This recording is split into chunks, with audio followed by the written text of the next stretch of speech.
We're on. Good evening, everyone, and welcome to Benicia Unified School District Governing Board for November 19th, 2020.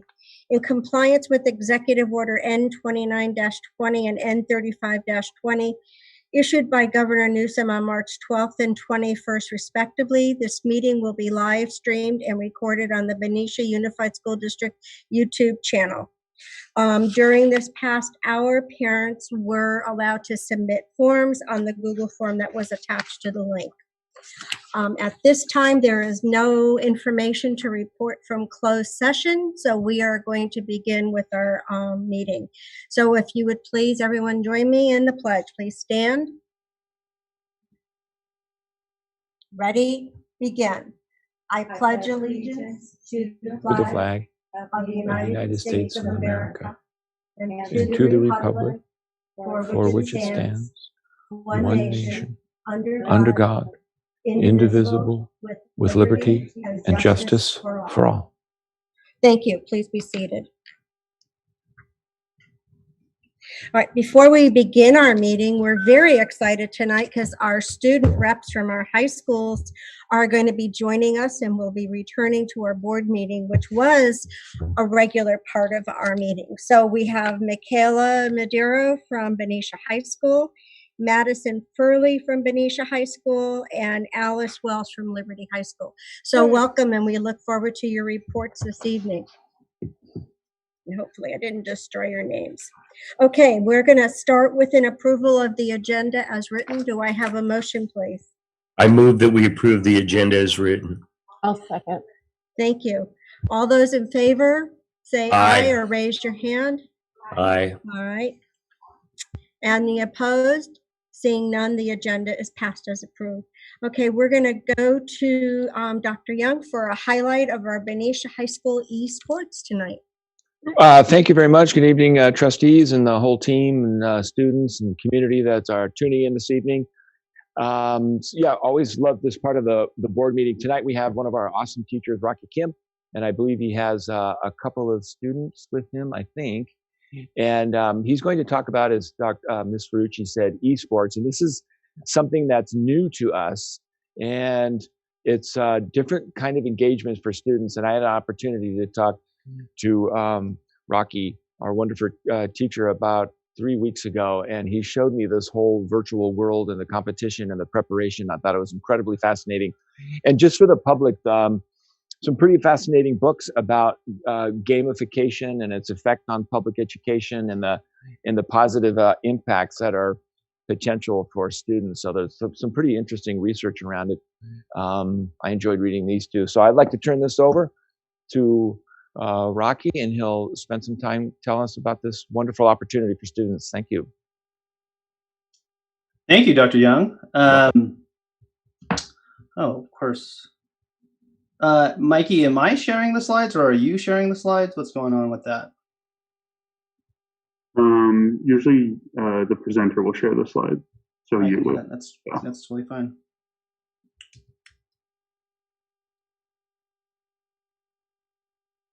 All right.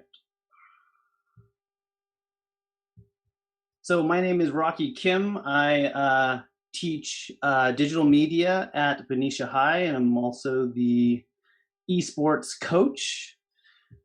And we are really excited to be here. I see one of my players. He's going to be sharing with you in a little bit. The other player didn't receive the link. Mikey, maybe you could send the link again to James Bentley. Esports, and I know all of you are probably wondering what this is. Is it just video games? And so I'm going to give you a 2.5-minute crash course on esports at Benicia High. So you might be wondering, right, what are esports? It's simply organized competitive gaming where players compete online playing popular video games. And I think the question arises from that question is like, what's the benefit? Is it just fun? Like, are we just having fun with students? Which, of course, it is fun, but there are some benefits.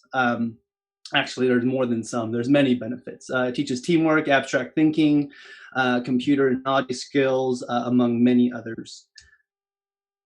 It's the fastest growing sport in the world. And to give you guys some context, 2018, the Super Bowl had 103 million viewers, that Super Bowl. That same year, the League of Legends, which is a game that we play, the World Championship had 100 million viewers. So it is officially the fastest growing sport. They actually call it the fastest growing entertainment industry in the world. Because of that, there is a rapid growth in collegiate competition. And in 2018, there were $16 million in scholarships offered. And just to give you an idea, like men's soccer at the collegiate level is about 30 million. And so obviously it's not quite to the place of other collegiate sports, but it's close. And it seems to be tripling every year in terms of scholarship amounts being offered to students. And then obviously it provides various opportunities to students, particularly the students who maybe don't find traditional sports as appealing. It gives them the outlet and the opportunity to participate and to compete. And let me tell you, you will see competition in esports. So a quick overview of the two games that we participate in, that we compete in esports. So it's League of Legends is our first game. We have two teams. It's open to 9th and 12th graders. And it's open to all students. So it's kind of unique in that all grades can kind of compete together, as well as all students. The other esports video game that we participate in is Rocket League. We have 4 teams, and that is also open to 9th and 12th graders and to all students. We participate on a platform called Play Versus. CIF, the California Interscholastic Federation, partners with Play Versus to conduct all of its matches. So we have kind of our team represented on Play Versus, and the matches are created there, and then we compete online. So I'm going to quickly explain each of the games and give you guys kind of a teaser on what those games look like. So this is League of Legends. League of Legends is a free computer game. It's a multiplayer online battle arena game. It's known as a MOBA. It's very popular globally. It's actually considered one of the most popular games in the world. 5 players, known as summoners per team. It's the 5 versus 5 format. Summoners use a character known as a champion, and a match begins with a team draft. And this draft is where the players choose their champions. And leading into the game, the objective of a match is to destroy the opposing team's nexus, which is just their base. Sounds simple, but it is extremely complex, as complex as you could imagine a video game to be. So here is a quick video of some gameplay from the World Championships. It makes it pretty difficult to really take advantage there. All right, well, the drafts are locked in. 3 calls for both bot laners right now. Karsa going to just make his presence known in the mid lane. 4 camps down. Top laner trading back and forth. Stun comes back, and here comes a bit of damage for Double stun. But Ignar is on the roam. Knight's going to get hit for a bit of damage. The flash hook guesses wrong. Now on the top side, who's going to get the solo kill? It's going to go to 3-6. This Knight is just unanswerable. No one can handle this champion. Now on the top side, a bit of a root. 369 wants it again. That is a large chunk of health down. Immunes it with the ulti. Now on towards the damage. They will just barely knock him down to 1-0. The re-engage on the UNG in the FlyQuest jungle. It's time for Top Esports to close this game out the way people expected. A commanding victory over FlyQuest. Top Esports, the tournament favorites. 369 dives on the fountain for good measure. KDA Stacks trying to come through. He will die again to the fountain. This 30th member for FlyQuest will find a single kill, but Wild Turtle is left alone to watch. His base will drop. The turrets will fall, and with 1 HP left, even the 80 carry will live. The shots come through. They're not going to matter. Top Esports start the World Championship group stage with a dominating win over FlyQuest. All right, so that's a quick snapshot of League of Legends. Our second game that we compete in is Rocket League, and I'm going to give you a quick crash course in Rocket League as well. It's a free computer game as well, but it also is available on console. It's a multiplayer online vehicular soccer game. Yes, it is. It's 3 players per team, 3 versus 3. And the objective is simply to score more goals than the opposing team in the allotted time. And rather than me trying to explain it to you, why don't you watch a clip of Rocket League? Looking to tie it up and force a game 5. We're underway. AJ will take this from midfield. AJ carrying this, has the flip. What's he going to do? AJ! To win the 50-50. Kronovi coming up with over 0 company. They tries to drop it in. What a play from Kronovi. Throwing some spin-a-roonies on that one, really. Look at this 360 no-scope coming out into the nose on that far post pass. That team. What a beautiful shot. Not really committing. They're not willing to commit too risky on these passes. Astro, double touch to the backboard. Yukio's free shot, but Astro just done everything himself. Oh my goodness. 0 seconds. Taking down lead by 2. This is the game. To the line. Turtles are there.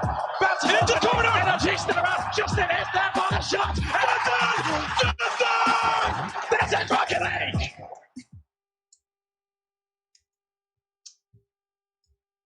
Exciting, I know. I do have one student here. Another student, it looks like they're having some connection issues, so I don't think James Bentley will be able to join us. But I do have Jason here, right? Jason, you here? Can you unmute? Hello. Jason is a senior on one of our League of Legends team. Hi, Jason. I need to stop sharing, so hold on. Mikey, how do you stop sharing? Zoom. I can stop your screen share. Thank you. Well, here we go. Because I have it all minimized, I don't see anything. Here we go. So Jason Ikunaga is he's a jungler as well as an ADC on our one of our League of Legends teams, and I told him just to share with you what he enjoys about League of Legends and esports and how it benefits him. So, Jason, you don't mind? My favorite part about the esports team in general is probably the teamwork area of it. So there's a group of 5 of us, right, that go into the game and we fight another team of 5. And the objective is obviously to win. And to do that, we need teamwork to help each other either get kills inside the rift or to get ahead basically of the other team. And it requires a lot of like problem solving and thinking around it. And as Mr. Kim said in the slideshow, it's like abstract thinking. So you have to think outside the box to get to where you want to be. And yeah, there's like if there's a problem in the rift or in the game, then you have to solve it obviously, and that's what teamwork helps us do. Do you have any specific benefits you can think of aside from what you've mentioned from gaming and League of Legends? Well, I think the main benefit is just being able to learn how to work as a team, like because in the future, I'm gonna obviously be working on projects with other people wherever I go to work, right, and things like that. So it's good to, if I get mad at someone, then we can work things out or things like that, right? So I think it's and just to give you guys a little bit of context, when Jason says League of Legends requires abstract thinking, there are 151 hero or champions, so different characters that players use and that they can pick, and each one has strengths and weaknesses, and they have strengths and weaknesses versus specific champions. And so they have to juggle almost in real time, in a moment's notice, how to engage another champion and know how their champion works. And it's incredible to see how these students are able to process that much information so quickly. And they are leaps and bounds ahead of where I'm at in terms of the gameplay. So it is very impressive. Maybe, I'm sorry, Charles, do you have any questions for Jason? I was just going to comment, Jason, on your point about the interaction that you guys got with one another. And I'm looking at the characteristics of a Benicia graduate, and one of the items in there is, collaboration, being creative, critical thinkers, and communication skills. When I was talking to Mr. Kim about this 3 weeks ago, he's talking about the amount of time you guys have to prep before you play, which is apparently considerable. So impressive. It's about 1.5 hours a day almost. Wow. So and we play usually at night, so every night, or we try to at least. Cool. Very good. Mr. Kim, I want to give you some accolades here in getting this going. And Jason, thank you as well for your input. I actually downloaded we got a link, I think, on our phone. Well, I got it on my phone through email for the site that you go to watch this. And I downloaded it, and then I opened up one of the games, and I was like, oh my God, I have no idea what is going on. I'm from the Pong on the television, So I looked into it, and I was very excited for you guys, and it's a different way to do sports, and I love it. It's competitive, yet it's critical thinking and all that outside the box stuff too. So awesome job. All right. Anybody else have any comments? I wanted to also add that I'm really impressed with our Benicia team. Having previously worked on college campuses, I've seen several college teams now.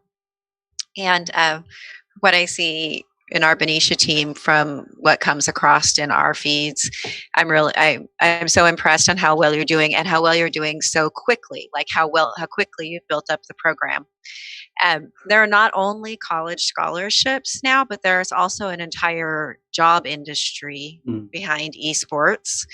And so our students are being very well set to move into that. As a quick story, about 4 years ago now, I was on a national committee that had to evaluate if we were going to apply what set of rules we were going to apply for students going into esports, because now an NCAA athlete who leaves the campus has certain qualifiers to be able to return and finish their degree, and so on and so forth. And so we evaluated whether or not esports athletes would get the same qualifications, and it certainly looks like the industry is moving that way. But the tricky one was we had a student leave for an ESPN contract to be an announcer for esports, a multi-million-dollar contract, by the way. Wow. And had to decide whether this is a nationwide group that's just sort of that was making recommendations about standards. And so certainly the esports have risen to the level that the industry, the athletes, and the sports are all being treated equitably with some of the sports you mentioned, soccer, football, etc., in the college level. So I really appreciate that our district has put effort behind helping our students be ready for that. And I must say, for the record, this esports team wouldn't be what it is now without a student, actually. The other student who was supposed to speak, James Bentley, he's a senior at Benicia as well. He actually approached Mr. Thompson at the high school last year, and then approached me because he knew that I had some gaming experience, and he pestered me for months. And me too. Yeah, probably more so you, Mr. Thompson. So we have to take our hats off to James Bentley, because without him, I don't think this would have been a reality. So agreed. And if you don't mind, I'd like to say too, I think it's important to notice how important the inclusion factor is with esports. There are so many kids that just, for whatever reasons, whether it be their anxiety or just their approach to physicality, aren't necessarily drawn to traditional sports, but not only excel at esports, but become natural leaders from it. So, following Dr. Hogan's comments, I just think it's really awesome to see, having talked about it for a few years, that we have this in place. That's right. Well, I think it's great, and I thank you for giving our students the opportunity and to give them a venue to be able to grow and explore, because we clearly know there's a future, and it could be very lucrative for some of them, and they could say they got their beginnings in Benicia. So I thank you for giving them the opportunity and creating this for them. So thank you. Thank And you. Well done. Jason, we wish you the very best of luck. That's right. Thank you, guys. Thank you, you for Jason. sharing tonight. Thank you, Mr. Kim. Okay, so with that, if there's no other comments, I am going to move on to our report section. And tonight we're going to start off with our students. So how about if we start with our high school students? I'm not sure who would like to go first, Michaela or, I'm sorry, my screen has to go double. So Alice is from Liberty, right, Alice? Yes, so, okay. So we'll start with Benicia High School. All right, I can start for you guys. My name is Madison Furligan. I am the ASB Vice President at Benicia High School. And thank you guys for having us here today. We very much appreciate it. I just wanted to talk about some of the events that we've done. We started off with our rally. It was our first ever virtual rally. It was a great experience, and I think most of the students loved it. And when we did put out the video and everyone saw it, it was very much a good outcome. So that was fun filming. And I was actually a part of it as a Benicia High School cheerleader. I did a little dance in it, and that was so much fun. So I enjoyed that. And then we did another event for Halloween. We did the Scavenger Hunt. And so I was on that committee with looking for locations around Benicia and just trying to find the best locations for students to either walk or ride in cars to go find clues or anything involved in the scavenger hunt. So we did that on Halloween from 1 to 6, and we got pretty much a good outcome. We thought it was better than we thought. We got about maybe 30 people involved, and we gave them some candy and some shirts, and that was a good experience. I mean, I think it was good for everyone to come out, and of course we were all social distance and masked up, so I think that was a good experience for the students just to get out and have a little fun. It is hard in this virtual setting, so for them to come out and do a scavenger hunt, I think they had a great time doing that. And then we also did a Veterans Day video. Allie, our ASB secretary, put that together for us, and that video got so much good feedback. And the video was very well done, so I'm proud of the leadership class for putting that together. We also did a TikTok Spirit Week. I'm not sure if you guys know TikTok, but yes, we did a TikTok Spirit Week. And all the students had so much fun with that. We kind of stay on TikTok 24/7. So that was kind of fun for us to just make videos for Spirit Week. It was very easy. And we got pretty much good participation, and we had winners every day. So that was fun. And we also recently just did an encouragement video. I had the privilege of with doing that with Michaela and putting that video together. I'm the head of the committee for social media and just upcoming events. So at Benicia High School, we were doing random acts of kindness every month. And so I thought in this virtual setting, why not start it and come up with some ideas? So for November, we did an encouragement video, and we got about maybe 20 videos in this big video. And it was just kind words and kind of lifting up your spirits, putting a smile on all the students' faces. And we got some good feedback from that video. I think it was good to see our face. I think for the teachers, it was good to see our faces, and for us to remind everyone that keep your head in it and keep going, because this is not the end, And then lastly, the club fair. We did a virtual club fair too. That was our first ever virtual club fair. And Greta started that, and it was a good event. We had the link on our leadership website, and you could go to each club if you wanted to. So I think pretty much we got good participation from that. I am one of the presidents of the Black Student Union, and we had good participation in our meetings. So I think that was good for the students too, for the students that do miss having clubs in high school, to go on a virtual, do a club meeting from that. So that's been our previous our past events, and then Michaela's going to talk about some of our upcoming events. Thank you. Hi, I want to say thank you again. I'm Michaela Moldero, the ASB president, and basically it's been a hard year to adapt to, but we are working with it. So tomorrow we have a gratitude video going out. It's basically, we gathered a whole bunch of students and we asked them 3 different questions. One was, what are you thankful for? What's your favorite Thanksgiving food? And then what's your favorite Thanksgiving tradition? And that'll be going out. It's about like 9 minutes long.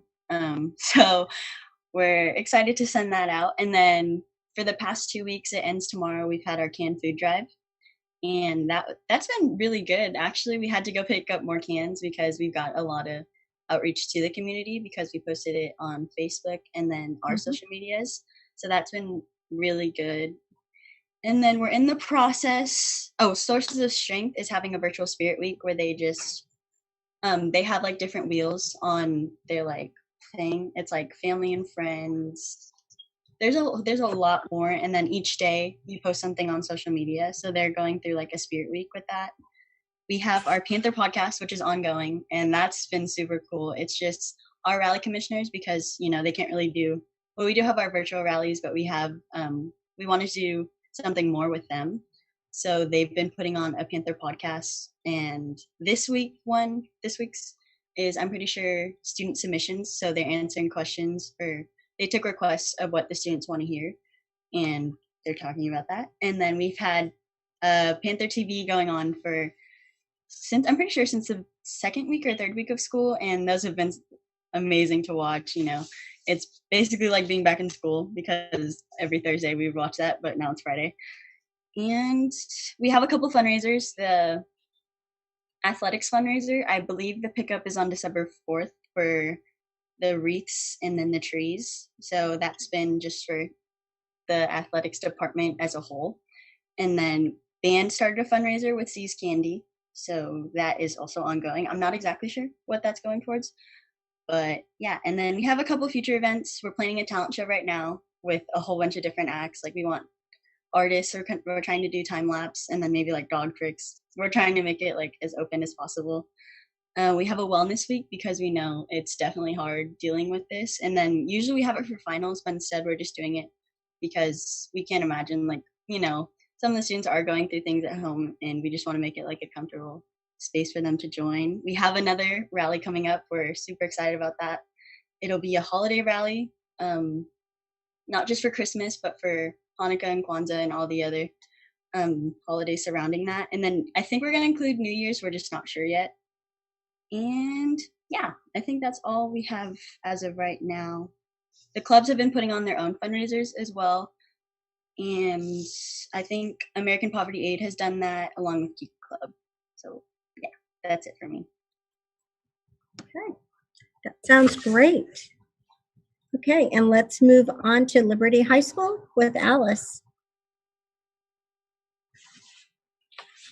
Good evening. Just like to first say thank you for having me, and good evening to the fellow board members. And like you already said, my name is Alice, and I will be representing Liberty High School for the board representative meetings. Yeah. And the year has been quite difficult, what with the pandemic going around and the distancing and all this nonsense going around. We still have a lot to be thankful for and to be proud of. We had a very successful first quarter, and we had 3 students graduate early. And one of these early graduates will be starting the spring semester at Lincoln University, a HBC college in Missouri. Recently, Liberty High School has become a pickup location for Food is Free Solano, and we are very appreciative to all of the volunteers of this worthy cause. We hope that this project will continue to help and support our Benicia community. Our Wellness Center has been taking shape with the support of Solano County of Education. We look forward to the time when we can use this great space. Many students have been creating projects and submitting videos based on their interests. And we have had students explain many things, such as how to change a tire to making tamales and skateboarding. And we hope that our teachers are going to be submitting videos soon as well.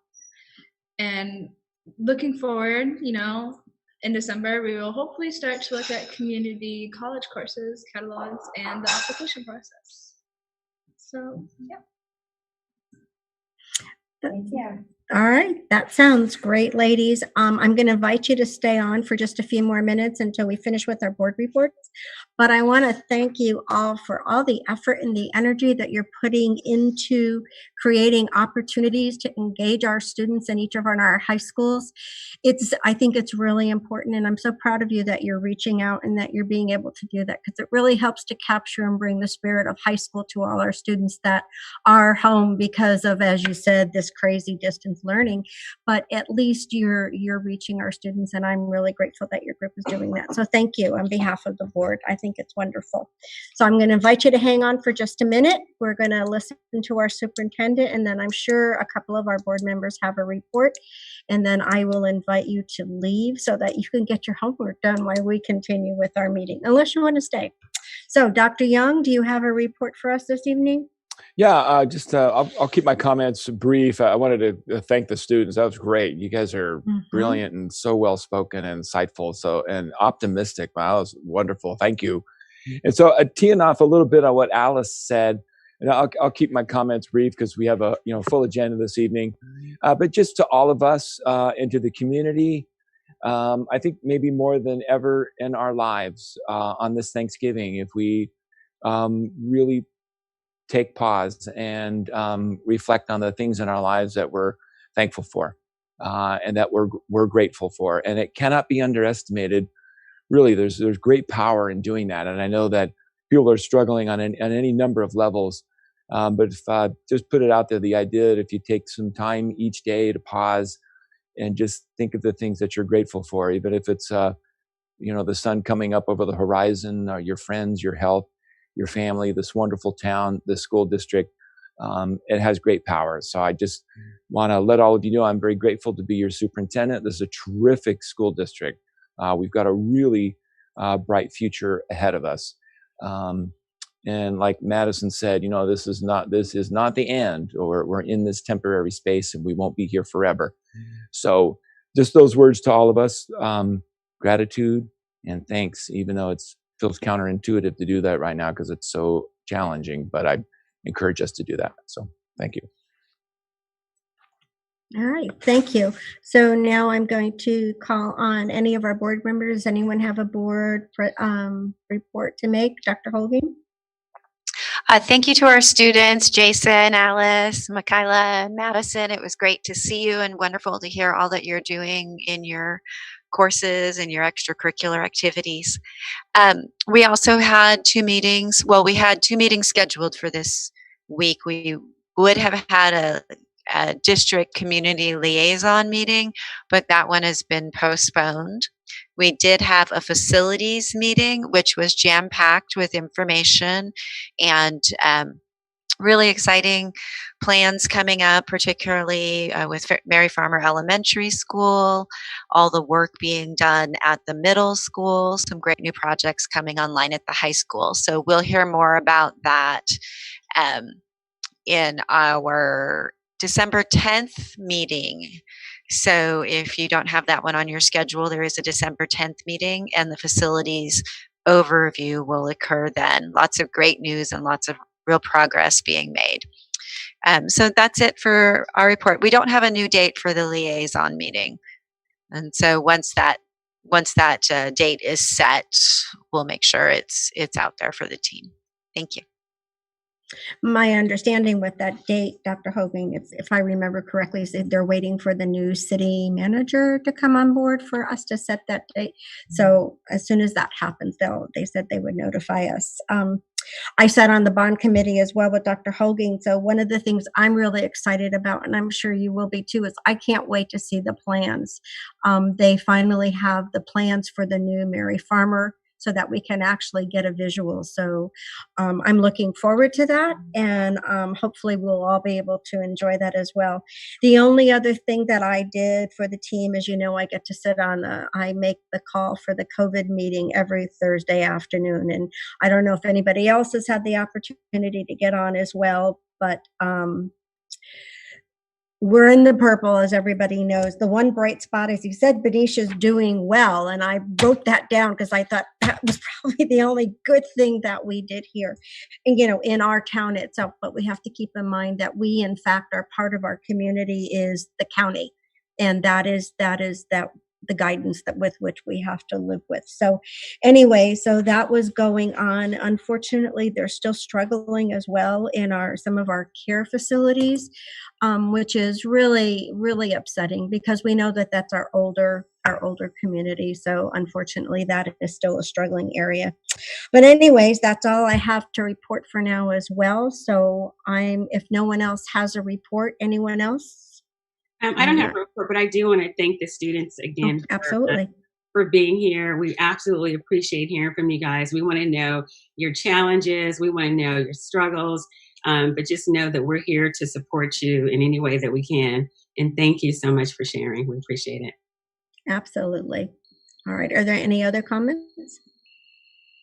All right, then again, Madison and Michaela and Alice, thank you again for sharing your schools. Your reports are going to be even, I think, more important to us as we go forward because we can't visit and see schools. So we're probably going to be living through the schools through your words and the things that you share. So thank you for doing that. And Jason, we look forward to fabulous things from you, and let us know when you get that big contract so you could say that you started with us, okay? All right, so with that said, we're going to move on to our next part of the board meeting, which is our public comment. So ladies, gentlemen, if you'd like to pull out of the meeting, this is your opportunity. Otherwise, you can stay and listen. You are certainly welcome to do that. But thank you again. Okay, and we're going to move on to comments from members of the public. Members of the public may submit comments on items on the agenda and any item within the jurisdiction of the school board in the following manner for meetings during the shelter-in-place executive order. There was a link attached to the board on our website and parents were able to submit from 6 to 7. We allow speakers to speak, and the speakers are obviously us, and the time is for 3 minutes. So we will not be taking any action on any of these comments, but we may, in fact, refer them to staff replacement on future board meetings. Okay, so I'm going to ask Dr. Holging to start. We have split them up between us, and we will read some comments to everyone. Okay, so for our first comment of the night is from Julie Brink. And it says, my name is Julie Brink. I have 2 children that attend Benicia schools. Let me start by stating that I believe our children should be back in person learning. While I understand the increase in positivity rate, the recovery rate is 97 to 99.75%. This is an absolute insane concept to quarantine the healthy. The individuals that are at risk should be the focus. Also, the damage being done to our children needs to be addressed. The lack of actual instruction for one, but the emotional toll this is taking on them is immeasurable. I would also like to address the survey given to parents and teachers alike. The majority voted to return to in-person learning, but 3 of you decided you knew better. This is absolutely puzzling to me because none of you have children. If you chose to live in fear, then that is your decision, but we as parents have spoken and should be heard. I ask you not to be quick to decide the fate of the remainder of the school year. Please take into consideration the actual statistical data proving the low risk, as well as the fact that private schools everywhere are open and doing well. Do not let your fear make this incredibly important decision for all of us. Thank you, Julie Brink. Thank you, Ms. Brink. Sorry. The next one is to address the shelter in place, and it's from Alan Droveland, and it's from 748 Barton Way. I wanted to thank the board members who voted to keep our district and distance learning. I know this is not what anyone wants to do, but it's necessary to keep all involved safe. I'm highly disappointed in the selfish board members who would vote and choose to send our children back in harm's way without listening to science. At the time, we were in the orange status and worried about the spike, which now has come to fruition. Please use science in your decisions rather than emotion or pressure from others. The safety of students and staff depends on you. Thank you. The next comment is from Catherine Zalevi. I urge the school board to keep the schools in distance learning until a safe and effective vaccine is available. It is simply not safe for our kids or the teachers to resume in-person learning before this. I will not put my family or any other family at risk and urge the board to vote accordingly. Thank you, Ms. Zalevi. The next one is regarding going back to school, and it's by Carrie Bird from Hanlon Way. We need to get our kids back to school ASAP. Thank you, Mrs. Bear, for your comments. The next one is from Sarah Ferrucci, and it's regarding distance learning. Please read this plea from a doctor in Merced advocating in-person school options for our children. As some of you know, I am a board-certified community pediatrician in private practice in Merced for over 20 years. I am the product of an in-person public education from kindergarten through medical school. I have spent many hours over the past 5 months reading and studying COVID-19, primarily as it relates to pediatrics. I understand how foreign a language this seems for non-scientists, but I will do the best I can to try to make this very complex issue as understandable as possible. As a pediatrician, my role in the community is to advocate for our children in science and medicine when deciding on a treatment, a solution, or a recommendation. We are calculating benefit versus risk. No prescription, treatment, solution, or recommendation comes without any risk. Please hear me. I am not saying that COVID-19 poses no risk to kids. However, scientific evidence is mounting that shows that COVID-19 is not a pediatric pandemic. For the most part, kids are not contracting, spreading, or significantly suffering from COVID-19. It can be safely assessed that this risk of COVID-19 to children is significantly less than the academic, social, emotional, mental, physical, and nutritional benefits of in-person school. In fact, in many parts of our country and other countries, kids have been in preschools, daycare centers, and other large centers without significant or uncontrolled outbreaks of COVID-19. Make no mistake, here in the U.S., we are failing our children in our response to the pandemic. I am already witnessing firsthand the heavy toll that it is taking on our children, not the virus itself, but our inability as a society to accept science and cohesively respond to this pandemic. Some children in our community are now faced with homelessness, hunger, despair, solitary confinement, neglect, abuse, and in some cases, deportation to other countries by responsible parents. Some who are responsible for harvesting the food on our tables, to avoid the prospect of being left home alone in an unsafe environment. I am not talking about refugee children in a third world country. I am talking about real kids, real circumstances in Merced, California, USA. We should be ashamed of ourselves as a society. We prioritized our reopening in a way that now has left us no choice but to delay reopening our schools. Months ago, our epidemiologists, my colleagues sitting behind me, outlined in detail the protocols necessary for safe reopening of schools.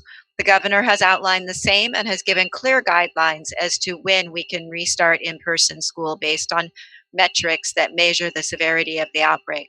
I suggest that every adult in a decision-making capacity in our country please put politics aside and work together to ensure that our schools, pre-K through 12, are ready to open safely as soon as we meet those metrics.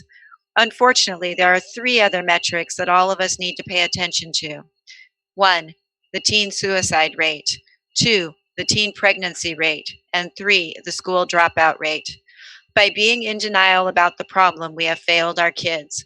I owe that. We must own that. I own that. We must own that, and we must work together to make it better.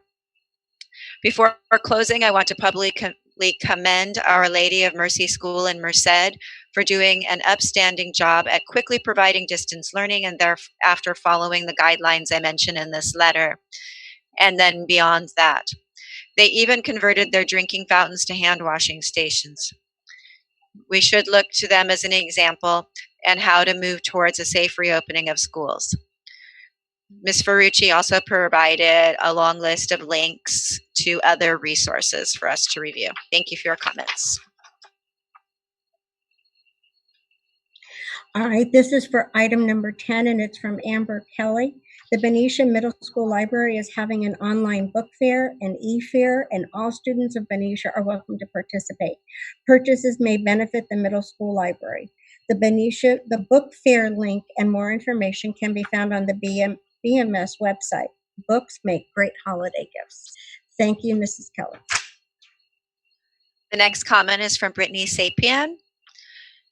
I'm the parent of 3 children in BUSD. Our twin boys are autistic and currently enrolled in kindergarten, and each with their own IEPs. My son Dylan is in SAI with Donna Marshall, and my son Declan is in SCIL with Victoria Greener. I want the board to please approve small groups and services such as speech and occupational therapy to return to in-person learning in January. Virtual education is not working for my sons. They are both showing signs of regression. We have worked tirelessly with each of their teams, including consulting Jen Baker at the district BCBA, as well as our private ABA company, creating lists of strategies to help them engage and be able to access their education. We are exhausting all of our options. The SPED teams are working harder than any other department to get their students to access their education. The pandemic is not just going to set children behind, it is going to leave permanent gaps in abilities for students such as my sons and their disabled peers. It is time for the board to take the necessary steps to ensure learning takes place for the district's most vulnerable students. Thank you, Ms. Sapien, for your comments. The next item is for 13.3, and it's from Maria Rodriguez. As a parent of students at Joe Henderson, I would like to know what specific steps the district has taken to address the need for race and equity training within our school district. What steps is the school board taking towards becoming an anti-racist school district? Additionally, I would like to ask what steps are being taken to ensure culturally inclusive events are discussed in classrooms and celebrated on the school calendar. Indigenous Peoples Day, Hispanic Heritage Month, the Dia de los Muertos went completely unrecognized. Additionally, no mention has been made of Native American Heritage Month so far. Thank you, Mrs. Rodriguez, for your comments. The next speaker is speaking on topic 13.4, and it is Krista Heredia. Thank you, board members and district team, for working hard to make very important decisions surrounding opening our schools safely for all the Benicia community. With that said, this brings up the issue of equity and inequality, as our most vulnerable and marginalized families have been the most impacted by this pandemic. The parents at Robert Semple Elementary School PTG would like to know what specific steps the district has taken to address the need for race and equity training within our school district. What steps is the school board taking towards becoming an anti-racist school district? We would also like to praise Jessica Garcia, our district mental health coordinator, for all her hard work and dedication to bringing the incredible SEL supports to the BUSD families. Thank you for your comments, Ms. Heredia. Okay, the next one is from Adela Fernandez. Please, if we rush to reopen school, we could end up in the same position back where we started. My 3 kids go to school and we are full-time working parents. It has been especially hard with our twins in kindergarten, but we manage, and the most important thing, that everyone is safe, staff and kids. Thank you, Mrs. Fernandez. Our next speaker wishes to speak on 13.4, reopening a school, and it is Andrea Rodriguez. Please consider in-person learning for your SPED department, or at least open campus to them for limited services like most other districts have been doing. These services need to be a separate conversation and not lumped in with the decision for the rest of the district. I hope lack of staffing at some sites isn't the reason for the delay on this. The pandemic is not going to put children behind. It is going to even further increase the distance between our kids and their peers. The thing we are as parents the thing we as parents work tirelessly to overcome. It's time for steps to accommodation to be taken. The pandemic isn't going anywhere, and we need to figure out how to get our students and teachers in school together as safely as possible. Thank you for your comments, Mrs. Rodriguez. Okay, the next comment is from Leo Wilson. It said, first of all, I would like to express my support for the board's continued careful and thoughtful consideration when it comes to when and how BUSD reopens schools. I think it goes without saying that distance learning is not ideal and is incredibly challenging for many of us, my family included. And I emphasize with all who are affected, our students, the families, teachers, and staff. But I recognize that this decision is not made in a vacuum and that there are many complicated considerations. I support the board members putting the safety of students, teachers, and staff as the highest priority. If this means we cannot reopen anytime soon, I accept and support that. Second, I would like to know what specific steps the district has taken to address the need for race and equity training within our school district. And what step is the school board taking towards concretely addressing issues of equity, representation, and inclusion? I respectfully request that Dr. Young and the board communicate clearly with students, families, and educators about the steps and actions they are taking to build a more inclusive and equitable education community in BUSD. Thank you. Thank you, Mrs. Wilson. Our next speaker is also speaking on 13.4, and this is Lindsay Jump. I support the district putting the students, teachers, and staff's health and safety first in regards to going back to in-person school or not. As a parent at Robert Semple Elementary School's PTG, I lend my support in the quest to know what specific steps the district has taken to address the need for race and equity training within our school district. Thank you. Thank you for your comments. Okay, the last one is for 13.4 again, and it's from Laura Cohen. First of all, I would like to express how much we appreciate our board members and our district team as they continue to make these very important decisions surrounding reopening our schools safely for our community. With that said, this brings up the issue of equity and inequity, as when most vulnerable and marginalized families have been impacted the most by this pandemic. The parents of Robert Semple Elementary School PTG would like to know what specific steps the district has taken to address the need for race and equity training within our school district. What steps is the school board taking towards becoming an anti-racist school district? The parents of Robert Semple PTG would also like to give Jessica Garcia, our district mental health coordinator, a huge shout out for all of her hard work and dedication that she has done to bring these incredible supports to our BUSD families. She has poured so much time and energy into piecing together a 5-part series of SEL workshops to provide support to our BUSD students and their families. We are so lucky to have someone like you in our Benicia family community. Thank you, Mrs. Cohen, for your comments. And that concludes our comments for the evening.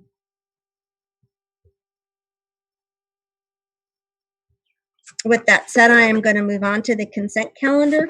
All matters listed under the consent calendar are considered by the board to be routine and will be approved by the board in one motion. There will be no discussion on these items unless members of the board, staff, or public request specific items to be pulled and discussed. I do not see any resolutions this evening, so I can please call for a motion. I'll make a motion that we accept the consent calendar as written. Thank you, Mrs. Second Zeta. that. Mr. Maselli seconded. All those in favor say aye, or please raise your hands. Aye. Okay. Any opposed? Hearing none, the consent calendar passes. Thank you. The next item, which is 13.1, is a consideration and approval of Solano County SELPA local plan. Dr. Young, would you Thank you very please much. tee I'd like this to. up? Oh, sure. Thank you. I'd like to welcome Andrew Ownby, who is the Assistant Superintendent of all things special education for the Solano County. He'll be presenting to us this evening about the SELPA plan. The special ed. He'll explain all of that to you.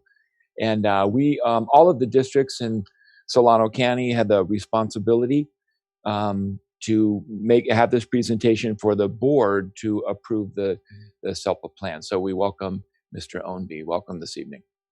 Thank you very much. Thank you, President Ferrucci, members of the board, Superintendent Young, and community of Benicia. I will screen share for us. All right. As we, before I get too far into the local plan, I only have about a 5 to 10 minute presentation, I hope. Be brief and be gone.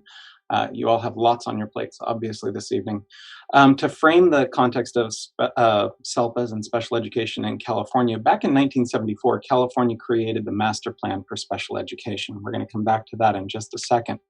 And hot on the heels of that, in 1975, the Education for All Handicapped Children Act was passed. It was signed into law by Gerald Ford, actually on November 29th, the 45th anniversary. That's coming right up here.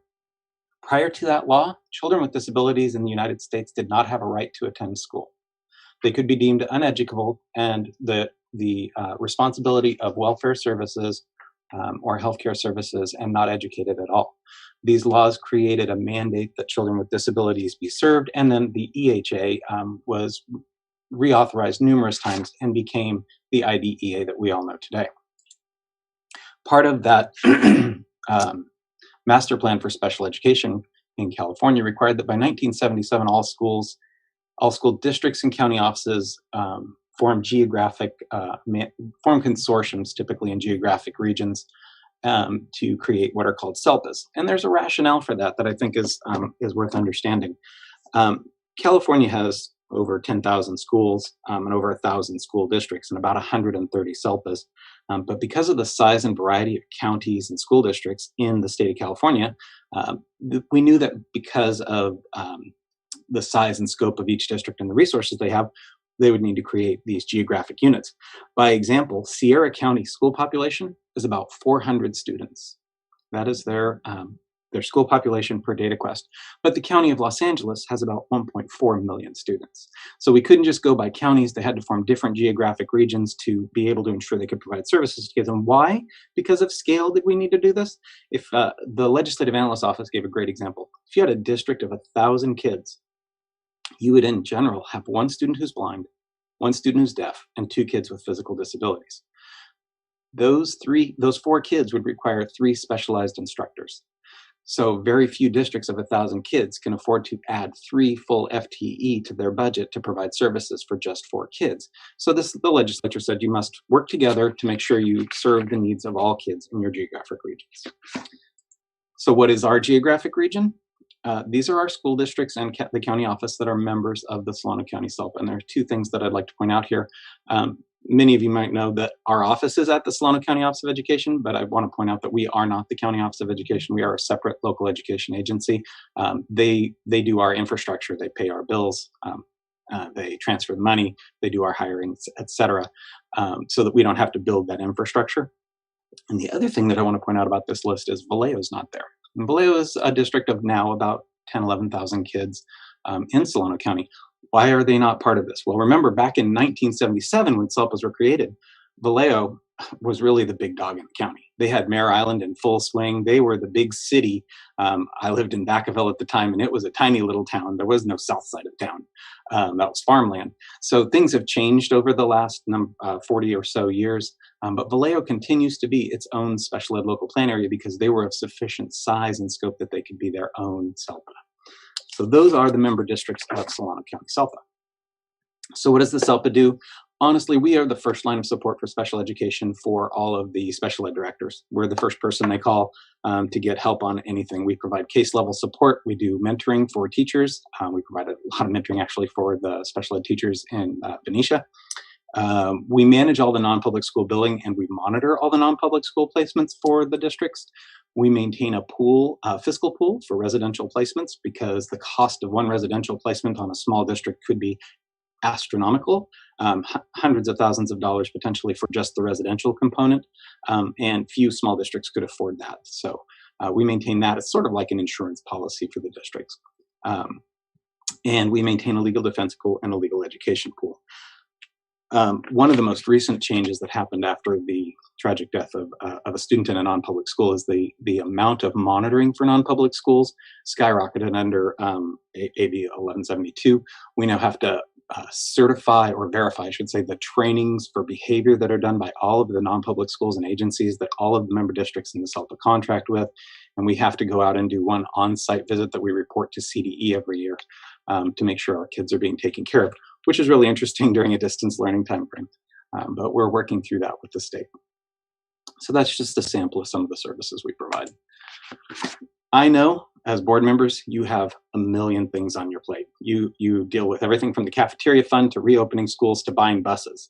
You count on your special ed experts to know special ed, but we want to make sure that everything done at the county office, at the Solano County SELPA is transparent.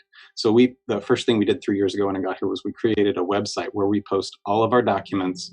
We have a page for parents, we have a page for staff and staff development, and we have a page about governance. So if you ever want to know what's going on, we have our Community Advisory Committee, which Benicia has 2 representatives on, a parent and a staff member. We have our Governance and Finance Committee, which is the advisory body to the Council of Superintendents, and those are all Brown Act meetings that have their agendas posted just like your board meetings, and they're open to the public. So we want to make sure that everybody knows any documents about the SELPA, they're there, and if you have any references for parents or anything else that you ever think of that you want to recommend to us, we're happy to consider posting those as well. So as we transition into talking about the local plan, as I mentioned earlier, with the variety of counties and districts and SELPAs, or counties and districts and schools, every SELPA is unique.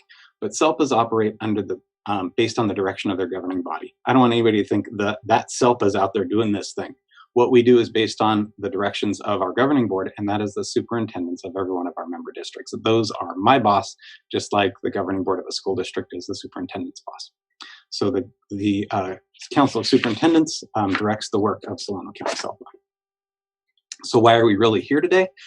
Back in 2018, the Education Omnibus Trailer Bill required that that the state revise all the forms for local plans and that every local plan be revised. Our SELPA had already been working on it for about a year because I had just gotten here and our local plan was horribly out of date. So all of those committees that we just mentioned had already been working on rewriting the local plan because it hadn't been really touched, really reviewed deeply for about 15 years. And this law also, this bill, 1808 also requires that the local plan be revisited every year by I believe all of the governing boards of the member districts and the governance council. And it also requires posting of the governance plan by every LEA. So, as I mentioned already, we had already been working on revising our local plan, but then once AB 1808 passed, we started convening our work groups. We convened over 20 different meetings during the 1920 school year to discuss the local plan draft, including the Community Advisory Committee, the Special Ed Directors Group that meets with me, that's called the Special Ed Council, the Governance and Finance Committee, and the Council of Superintendents. And here, just for your reference, are all of the meetings that were convened to consider and give input to the local plan. And down here on May 28th, you can see that the local plan was approved by the Council of Superintendents. The state process is, after approval by the Governance Council, the local plan is to be taken to each of the school districts for approval. And we're here tonight for Benicia. And that's my presentation on SELPAs. Well done. Thank you, Mr. Ownby. Thank you. So I think if the board has any questions for Mr. Ownby, and then after that, one of you would need to make a motion and then a second. Right. Okay. Does anybody have any questions that they'd like some clarification on? Okay. It sounds like everybody is feeling comfortable. Mr. Ownby, thank you for your work and your committee. If I could have a motion, please, to approve our SELPA plan. I move that we approve the SELPA plan as presented. I'll second. Okay, all those in favor of approval of the plan, please raise your hand or say aye. Aye. All right, any opposed? Seeing no one, the SELPA plan is approved and is passed by Benicia Unified School District. Mr. Ownby, thank you very much, and thank you to your team. Thank you. Okay, the next item on our agenda is the second reading of the board policies. Last meeting, if you recall, we went through these and had a great deal of discussion about them, and Mr. Maselli and Dr. Moss kind of highlighted some of the things that they thought we should pay attention to. So at this point, I think what I would like to do is just call for a motion that we just approve the agendas, unless somebody has a last minute question that they feel they would like to have addressed. I see everybody shaking their head, so can I call for a motion? I'll make a motion that we approve the new board guidance as listed, new board policies as listed. I will second that motion. Thank you. All those in favor say aye or raise your hand. Aye. Okay, seeing everyone accounted for, any opposed, say no. Seeing no one, that these are approved. Okay, thank you.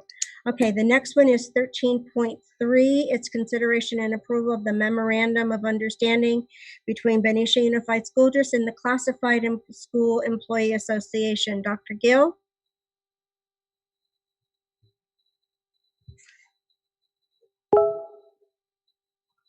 Good evening,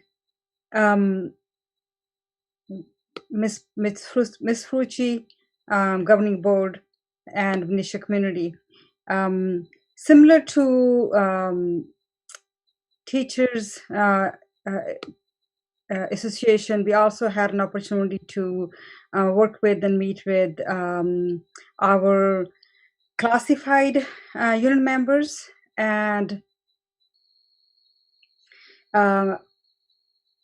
regarding the health and safety protocols that might be coming forward when we bring students in person. And do you have the MOU attached with the board agenda? I will do a quick overview for you right now. If you have any questions, it will be my pleasure to answer. I'm going to quickly share my screen.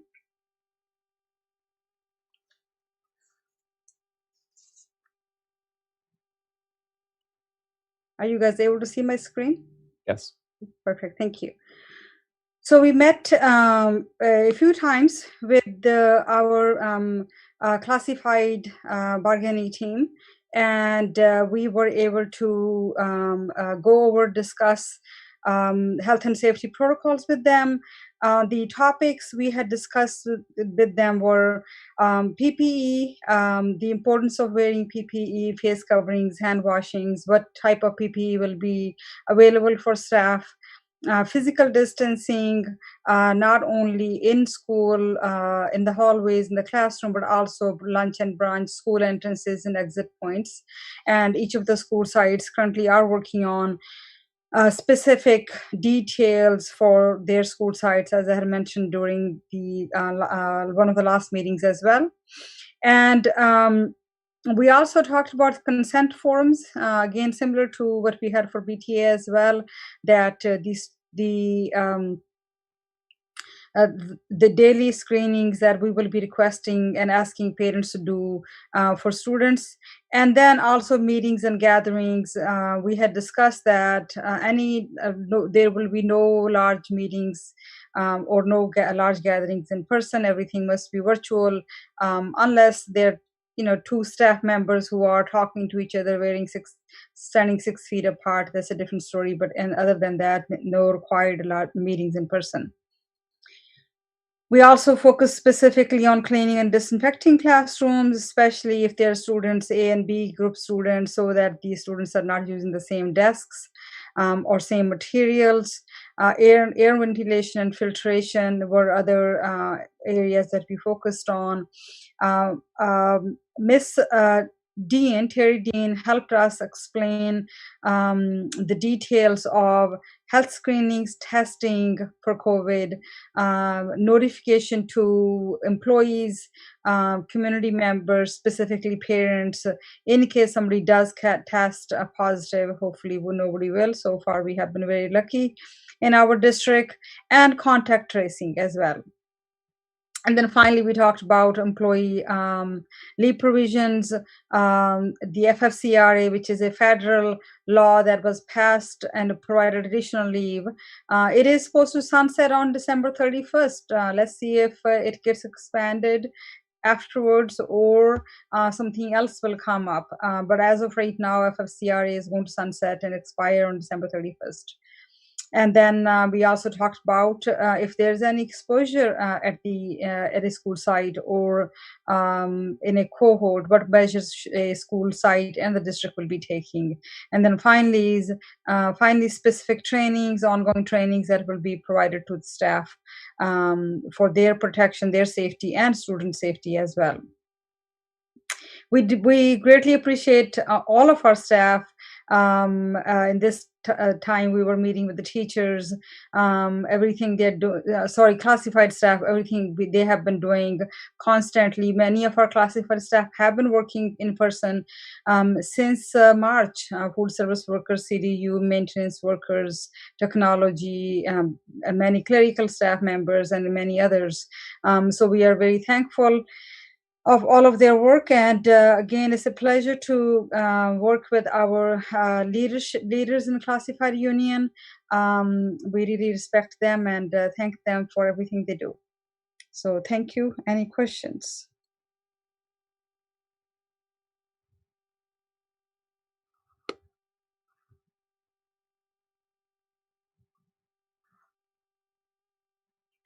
As always, Dr. Gill, we really appreciate all the time you spend in taking special care of all of our employees and all the negotiations that you do, especially this past year, I imagine has been really challenging, but I applaud your department. You've done a great job.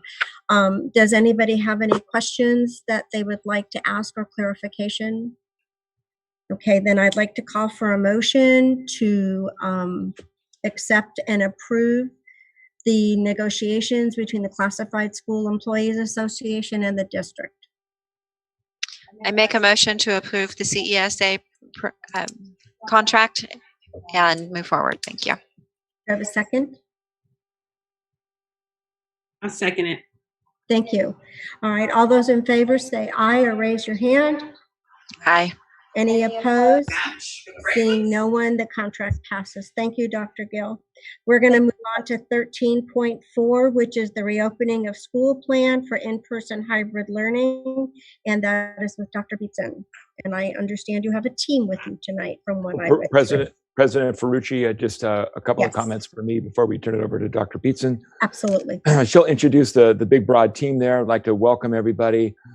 Just as a reminder to everyone, so on October 15th, board meeting, we had a robust conversation about the possibility of returning to some level or any level of in-person instruction. At that point, we were in the red. And at that board meeting, after a lively conversation and good feedback from the public, the board gave direction to staff to go back and work on a plan and work closely with the union, of which we have been doing. Always appreciate that partnership. And come back and make a presentation at this date, this evening, to give an update on where we are with the plan, with great detail, as Trustee Zeta always reminds us. We appreciate that about Trustee Zeta, and the details on the plan, and how does this look, and how would it really work. So we've been spending a considerable amount of time on that effort with the union and with all the team that you see here tonight. So I believe after the presentation, if you read the rationale for the board item, the board will need to consider making a motion to decide at what point you would like the in-person instruction to take place. And again, Dr. Beatson will go through this in great detail in and of herself and her team. And just a reminder that we are charged with following the guidance from the California government, from Governor Newsom's office. It was his office, his government, that put together the tiered system. And that's driven by their work around the science and what that looks like. And so that's the guidance that school districts are to follow. I just wanted to reiterate that point. And also the SB 98, which is a very detailed document, which talks about how to respond to instruction virtually and in person. And so we use those as our guidance. All school districts do. And just a reminder that all school districts in California, all school districts in the nation are going through this. Everybody is trying to figure it out. It's challenging. It really is. And so I just want to throw out to all of us in this really wonderful community that we have, that we continue to do this work together with grace, with hope, with loving kindness, that we take care of each other, we take care of the students. I keep thinking that this is a temporary space. We won't be here forever.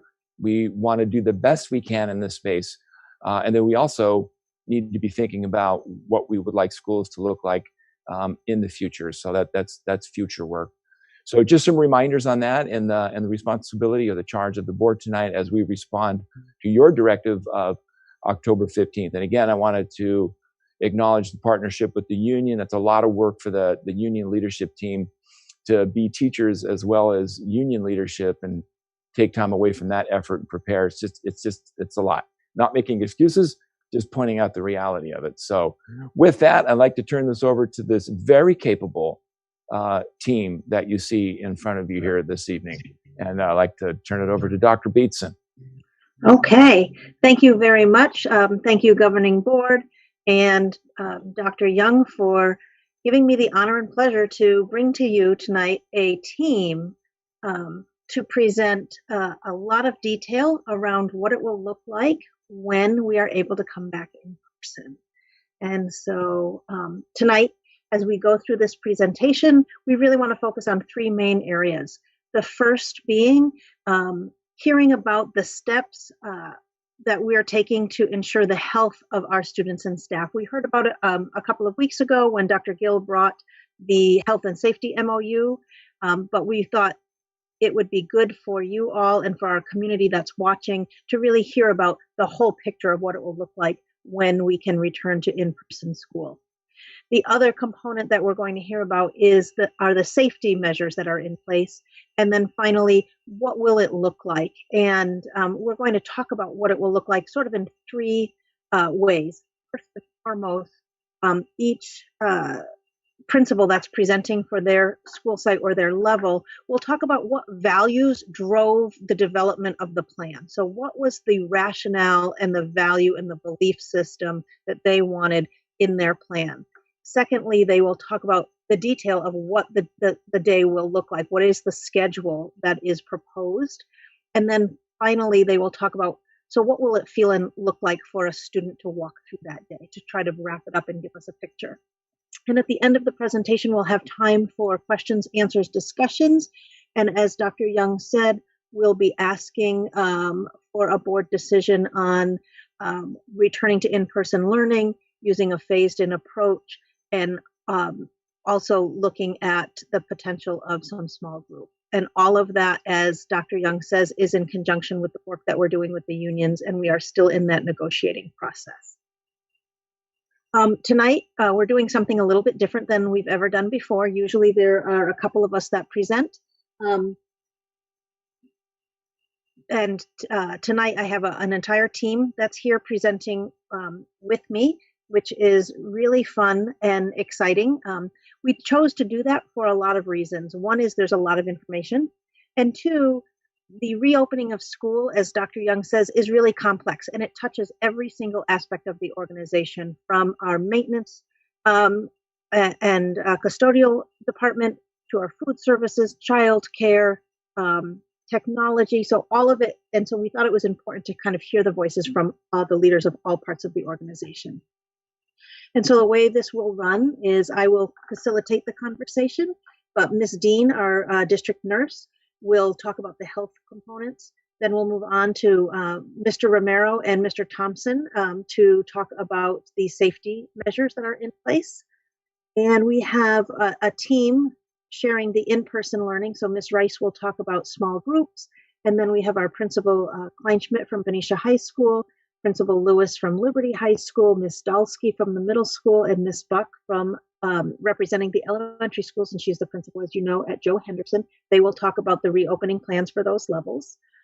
Also on deck are Ms. Courtney, our food service director, Ms. Corona, our director of student services, Ms. Regis, director of adult ed and early childhood, Mr. Padawan, our director of technology, and of course, our fearless Dr. Gill, who helps us with all of the negotiations and the staffing issues. So we're excited tonight to do this team presentation. Dr. Young talked a little bit about when we started this journey. Just to remind you, we started way back in March of 2020 when we got the message on March, I believe it was March 13th, that we needed to close schools. And we closed on March 17th and took no time. I think we were able to reopen for a distance learning in 2 days. Then in April through June, we put together a design team, and that design team was comprised of parents and staff to really talk about what will it look like when we reopen? What are some models that we want to put out there? What might the schedule look like? What are our values? And at that point, we were preparing for a hybrid return. We didn't know we were going to be out all spring, let alone this fall. Late July and in the beginning of August, we got the executive orders that we were not eligible for in-person instruction. So while we had spent all spring and most of the summer planning for a hybrid return, we needed to change and know that while we had the foundation of a distance learning program, it didn't have the structure around it that we wanted and needed to have our students' success for this fall. So we really worked hard to change that from a distance learning to a virtual learning program, which we implemented, as you know, on August 17th. Dr. Young reminded us that we came in October with a structure, and you asked us to come back this month with a more detailed plans for return, and so that brings us here this evening.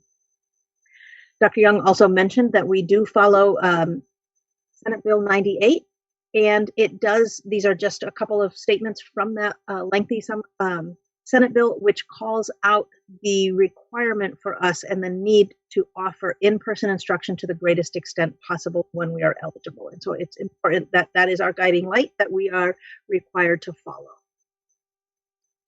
And then when I actually put this slide together a while ago, it had much more information on here because we were in the purple.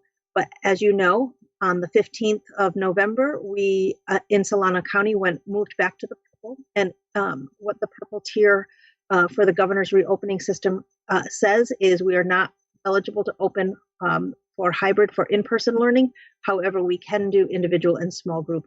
That is allowed. And so now I would like to introduce Miss Terry Dean, our amazing school district nurse extraordinaire, and she is going to talk with you about several categories of things that we have in place to ensure the health of our students and staff.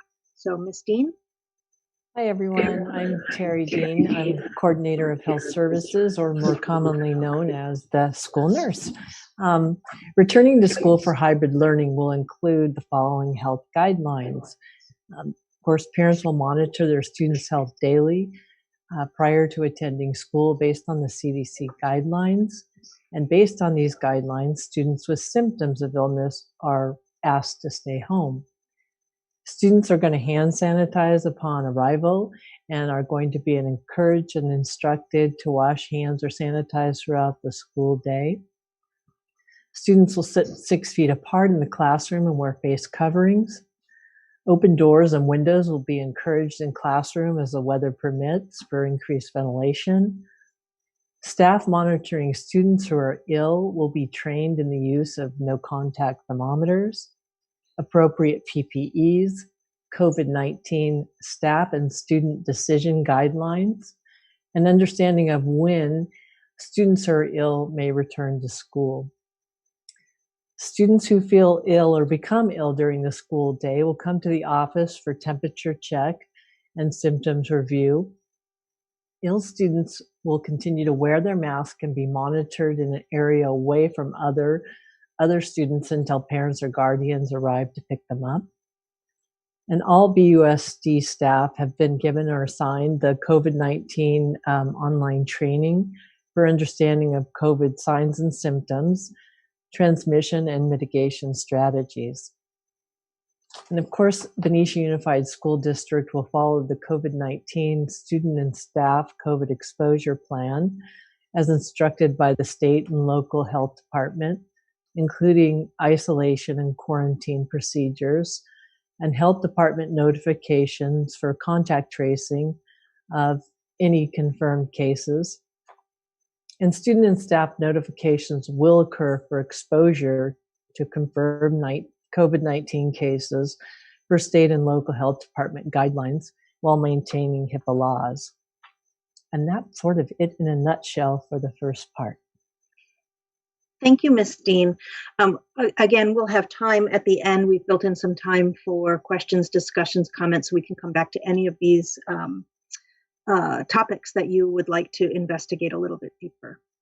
And at this point, I am honored to ask Mr. Romero, our Director of Maintenance and Operations, and Mr. Thompson, our Vice Principal at Benicia High School and our District Safety Coordinator, to talk with you the safety protocols that we have in place. Good evening. Thank you, Dr. Beatson. Good evening, Madam President, honored board members, Superintendent Young, and his distinguished cabinet. As introduced, I'm Alfredo Romero, and I've been working with Vice Principal and District Safety Coordinator, Mr. Sean Thompson. And we've been working on the development of the COVID-19 site-specific safety plans. What we've been doing is we met with each site administrator along with the site custodians to create an individual safety plan, which includes the distribution of PPE, which is personal protective equipment, the approaches to fogging and disinfecting, and the spacing of desks and the division of tables for proper social distancing within the classroom. We also work to ensure the recommended training and safety protocols have been made available to all BUSD staff. Now, a big part of this plan includes the dropping off and picking up of our students. And I have to say, Mr. Thompson did an outstanding job with this portion. And I'm going to turn over the microphone now to Mr. Thompson so he can share those plans. Good evening. Thanks, Alfredo. I'd first like to thank Mr. Romero for his support and professionalism while developing these plans in the past weeks. It took a lot of coordination, and it was a pleasure working with him. As Mr. Romero outlined, we've taken careful steps to prepare for the safety of our learning environments. In addition, we worked in 3 specific areas with each site's administration to ensure the security of our campuses when we return. The first area we worked was to create ingress and egress plans for drop-off and pickup at each site each day. These plans take into account the unique infrastructural needs of each site. They were created collaboratively between district and site administration, and they draw from many resources and knowledge bases, both inside and outside of the district. We will be sure to have secured school sites. This means staff procedures being put into place to ensure maximum security. Campuses will be closed to guests to protect students and staff, and we will recommend stanchions and bollards to maximize physical security as needed based on the individual site plans. Finally, we'll be having no-touch sanitizing stations set up at gates that are identified on the ingress and egress plans for use by students and staff upon entry. So with that, I'll turn it back to Mr. Romero, who will speak to awareness. Thank you, Mr. Thompson. Yes, part of our awareness is the proper signage, which will include the requirement for face masks and social distancing. We are also tailoring each site with specific pathway and hallway directional markers to best maintain social distancing. We have taken inventory and suggestion from site administrators, directors, teachers, and custodians, and we've done our best to be as transparent as possible with all the measures and recommendations that we have taken. So with that, I'd like to say thank you. Thank you, team. They've been working really hard, and we're really proud of the work that they have continued to do. And so the next portion of this presentation really dives into the in-person learning components. And so first, we're going to hear from Ms. Rice, Director of Education Services, to talk about what small group instruction could look like in the classroom. Thank you, Dr. Beatson. Good evening, everyone. In order to support our students that are or may be struggling, we're proposing in-person small group support, whether we are in virtual or hybrid learning. In our targeted support that we have here in our first column, we will be working with staff, develop criteria where we will identify what the need is and the students that may need that extra support, either academically and or social-emotionally. Students who meet this criteria would then be invited to participate in small group support. We would also like to provide small group support under the guidance of Student Service Director, Ms. Julie Corona, to provide support for our students in special education with a focus on maximizing their general education time and special education time while working towards our IEP goals. In our next column, we have our virtual tier. And this is where we'd like to work with students that have not consistently attended their virtual classes while we've been in virtual learning and or did not engage in the learning, hence causing a barrier in their progress. We would like to support those students by having them come in small groups and be supervised during their virtual learning time or asynchronous learning time in order to help them re-engage in the learning and support them where it was needed. And then lastly, where we're titling it Choice Support. This is where we would like to have teachers be able to choose to offer in-person small group support in a particular subject or for a particular lesson or project where students might be struggling with the activities that are provided virtually. For example, a science teacher may ask a group of students to come in for a demonstration lesson or hands-on science lab if the students were struggling with a virtually simulated activity. So we're hoping to have the option to support our students in small groups at different capacities. Thank you. Thank you, Ms. Rice. And all of this information, as I said earlier, is the work that we are working collaboratively with our teachers union to come to agreement in the memorandum of understanding as well. So next we're going to hear from Ms. Kleinschmidt, our principal at Benicia High School. Thank you. Good evening, everyone. Well, I'll start with the values that are driving the plan, the model for Benicia High School for our return. We believe in welcoming our students back to an educational experience that is engaging for our students, that it's responsive to their needs and very much relevant to their interests and to their career paths, while also meeting all the needs of our students and our school community.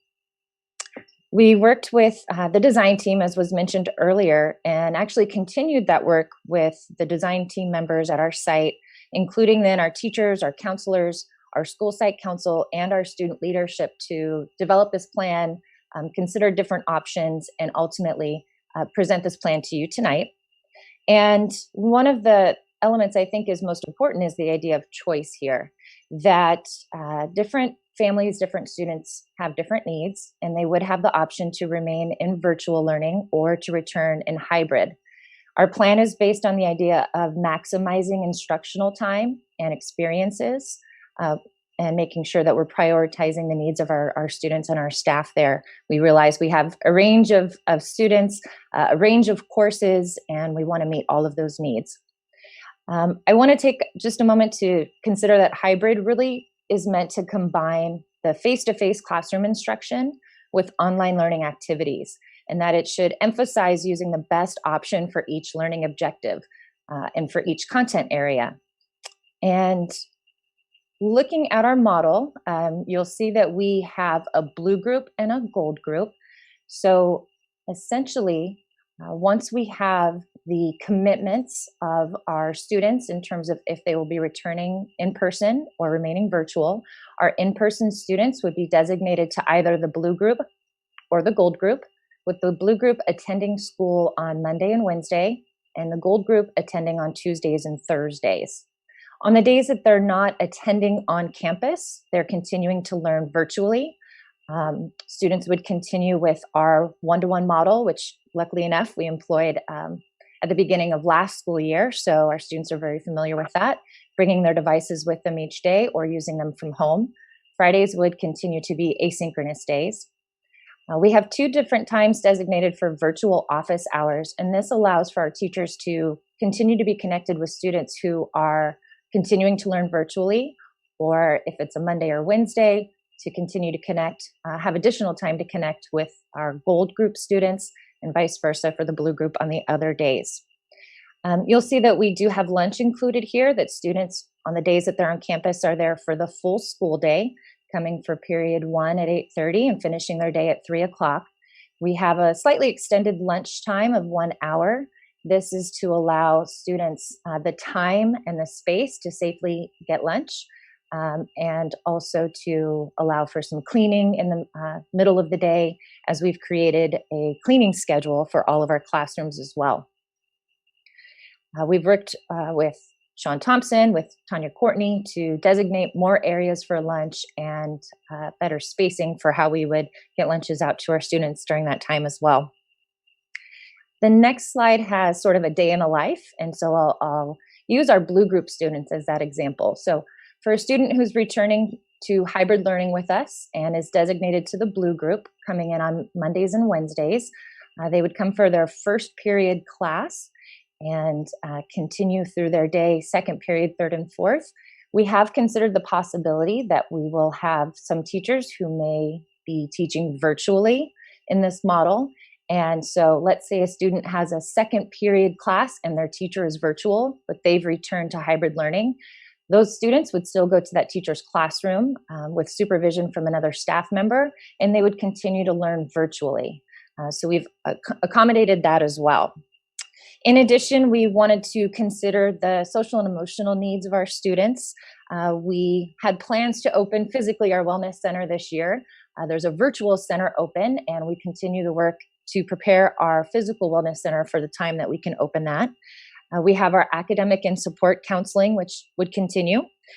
Also this year, we're piloting our School Connect social emotional learning in our Get Focused, Stay Focused class that started this semester and would continue next semester. And we do regular check-ins. Our teachers do regular check-ins with all of our students during access period each Friday. So our social emotional learning would continue to be a cornerstone of this as well, including that Friday asynchronous day. With that, I will turn it over to the next school. All right. Thank you so much, Ms. Kleinschmidt. And next we are going to hear from Liberty High School with Ms. Lewis. Good evening, everyone. I am truly proud of this model. It was a great collaboration with myself, my teachers, my parents, and equally important, feedback and input from my students. We believe that it is essential to create a safe, encouraging, and engaging learning environment for our students that is founded in student voice, community, and equity. Our bell schedule, Liberty has created a hybrid model that uses an AM-PM structure, and this model can be applied both in distance learning and in person based upon parent choice and parent need. Since Liberty already has an advisory classes, we're going to divide those classes in half and schedule students either into the AM cohort or the PM cohort. And those cohorts will be Monday through Thursday, with Fridays being just as they are with asynchronous learning. Our cohorts will be self-contained, 2.5-hour sessions, and with each advisory teacher being the primary instructor. Because Liberty falls underneath the alternative ed umbrella, with waivers, all my teachers can teach all the content areas. And we will still continue to use the Google Classroom platform, as well as all the great things that we've learned, the little tricks that we've learned to keep kids engaged both virtually and projects that we want to do hands-on. The day in the life of a student at Liberty. I'm a visual learner, so I had to put this together for myself actually to understand. So the AM group will come onto campus at 9 o'clock. They will have that small group, because we are small, the small group cohort session between 9 and 11:30. During that time too, we are pleased that we're still partnering with Solano County to provide our virtual wellness center and also other types of embedded social emotional supports. At 11:30, our students will then grab and go their lunch. We'll have an hour in between our two cohorts to go through the proper safety and cleaning protocols. And then in the afternoon, the AM cohort will continue on with asynchronous learning for their projects or assignments that they are continue to work on. And then for the PM group, it's reversed. They come onto campus at 12:30, but in the morning, they start from 9 to 11:30. They too will have ability to access virtual wellness center and all the supports that will provide. I look forward to the day that we can actually get into that space. It's going to be wonderful. Students then will be able to have, coming in at 12:30, will have their small group instruction with their advisory teacher.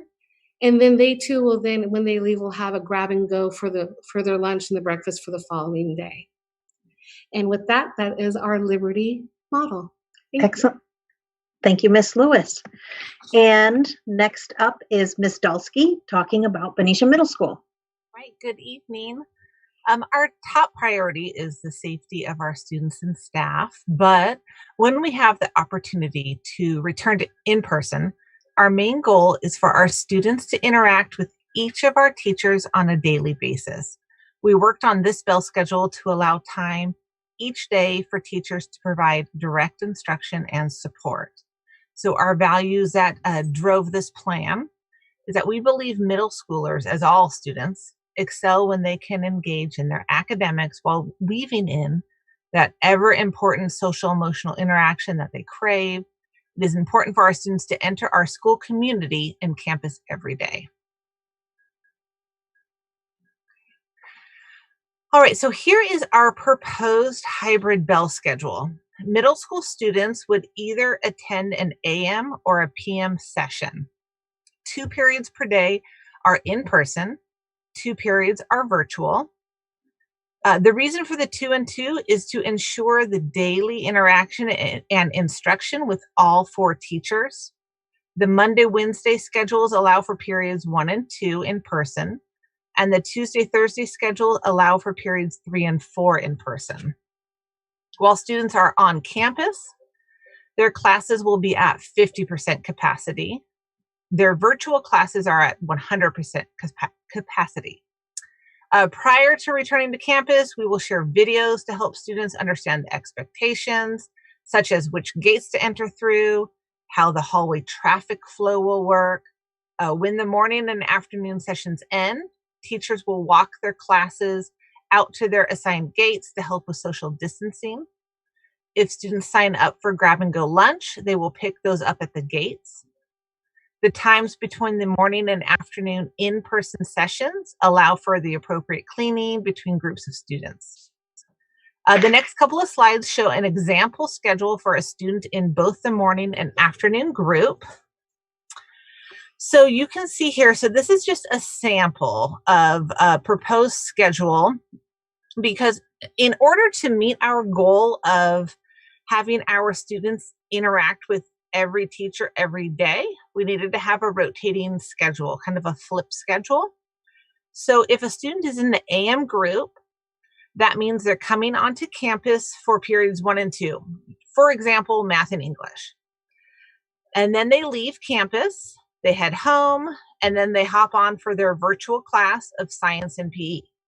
In the afternoon, it is independent work, most likely finishing up their assignment from their virtual class, anything else that needed to wrap up from their in-person on-campus class. So this is the morning group sample. The next slide shows a sample of an afternoon student. So an afternoon student is going to start their day with independent work, most likely from the day before. So maybe they received some assignments from their virtual class. So they might be working independently. And then they're going to hop onto their virtual class, which is at 100% capacity. So all the students are in period 3 and 4. And then they head on to campus for periods 1 and 2, which are at 50% capacity. So the purpose of this schedule was to achieve the goal of every student interacting with every teacher every day. Thank you so much, Ms. Dulski. And finally, we're going to hear from our elementary principal representative, Ms. Buck.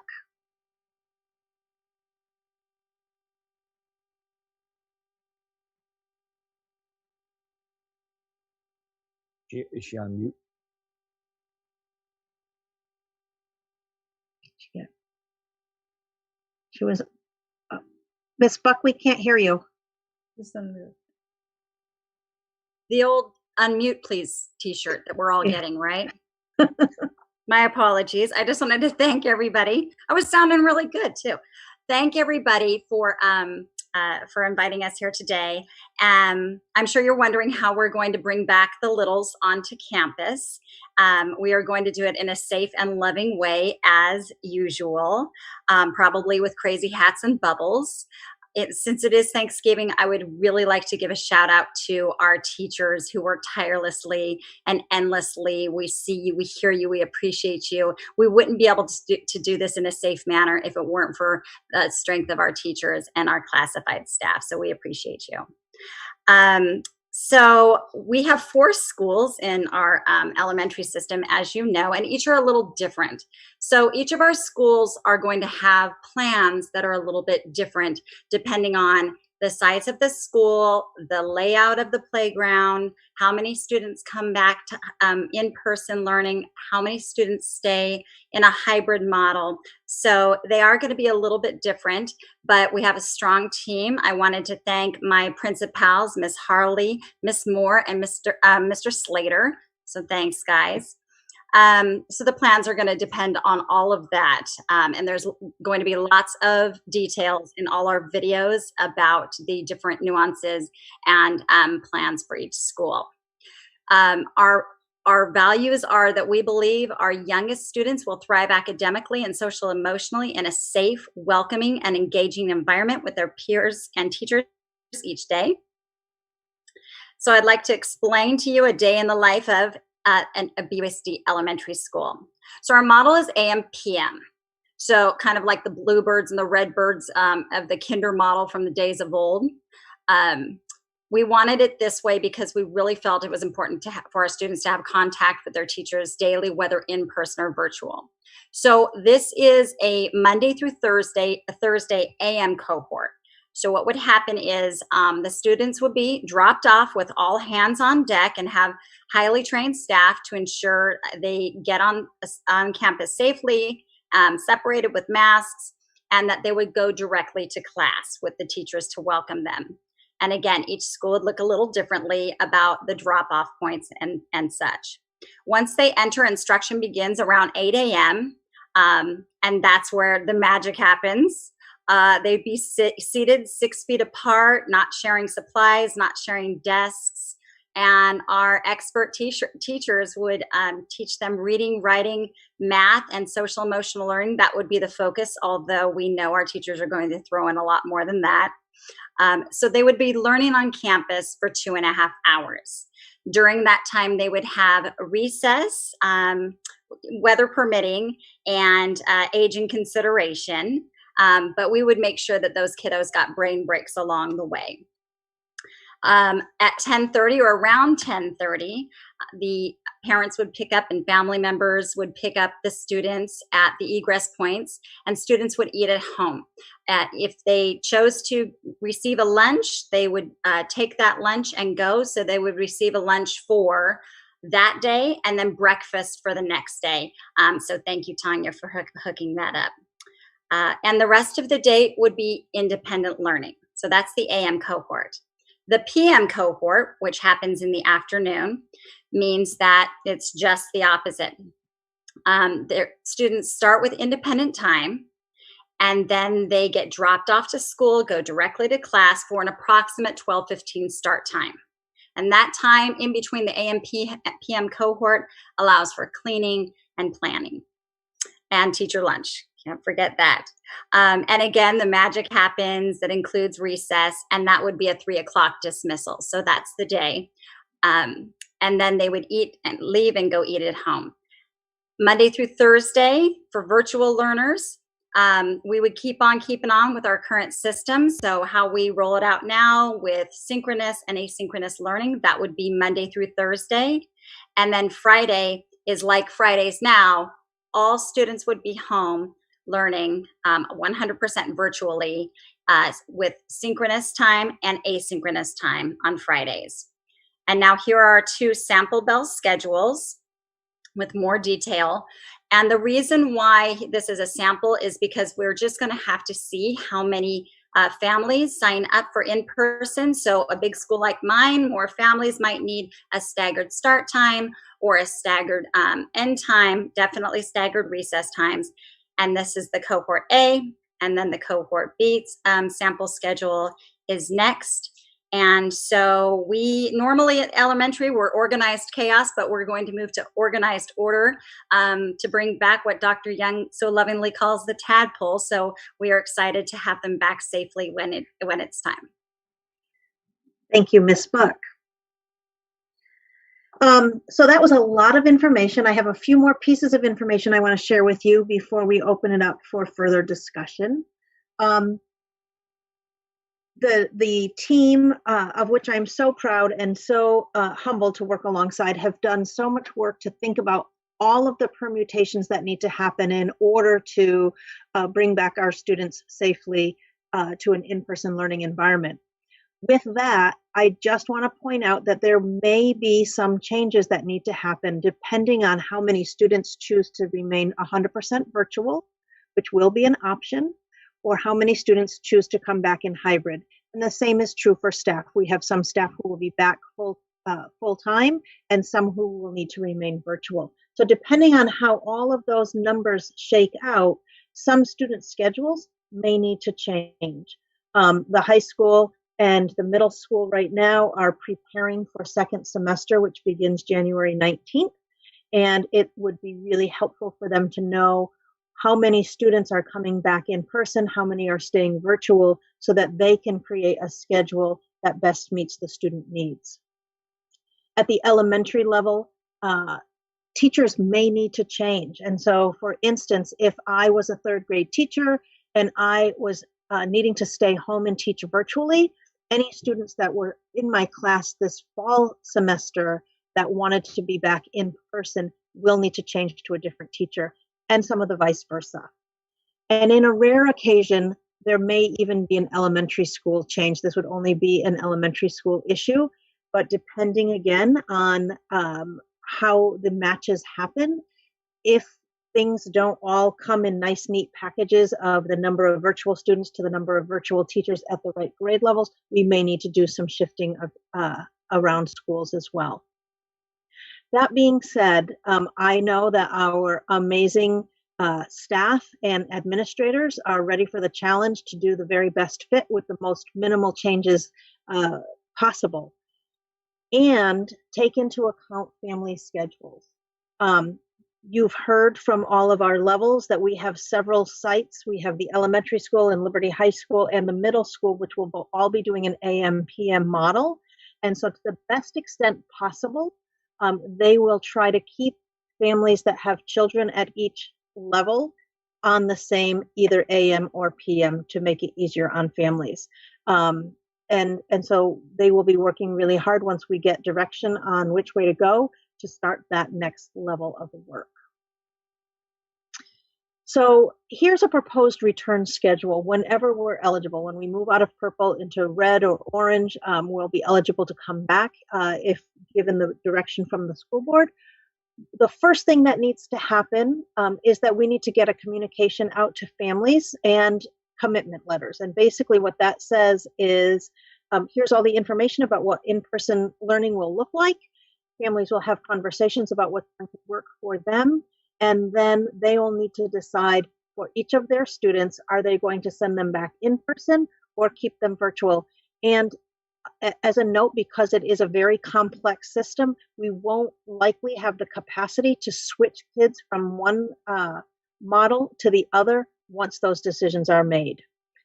Because right after that, our principals with their staff will work on adjusting schedules and class assignments so that everyone is matched up with the teacher and the instructor at the same in the same model that they are. And then our proposal is that when we're able to return, we do so in a phased-in approach. So, for instance, we would bring back TK to 2 first. They're our youngest learners, our students that are going to potentially take the longest to learn how to move about campus, what it looks like. So we'll have that extra time with them to teach them how to do those things, and extra staff on hand to help support that learning. Next, maybe a week later, we would bring back the 3rd through 5th grade students onto the campuses. And then a week after that, the 6th through 12th grade would return. Though I will say that all of our principals at the elementary level have talked about bringing TK and Kinder on for a day or so to do some type of orientation, because those our youngest learners haven't set foot on a campus before, and so we want to give them a special orientation.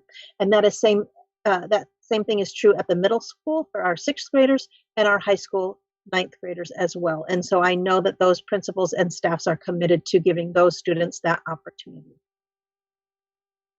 And with that, I would like to thank all of our presenters and open this back up for any further aid. So we're, why am I here? Echo. We're not picking a date to come back at all yet. I mean, I want to make that clear. We're just looking to the system that's been set up to say yes or no to that, but we're not picking an exact date to go back yet. Am I correct in that assumption? Yeah, that's correct. Somebody needs to has a background. Maybe they caught it.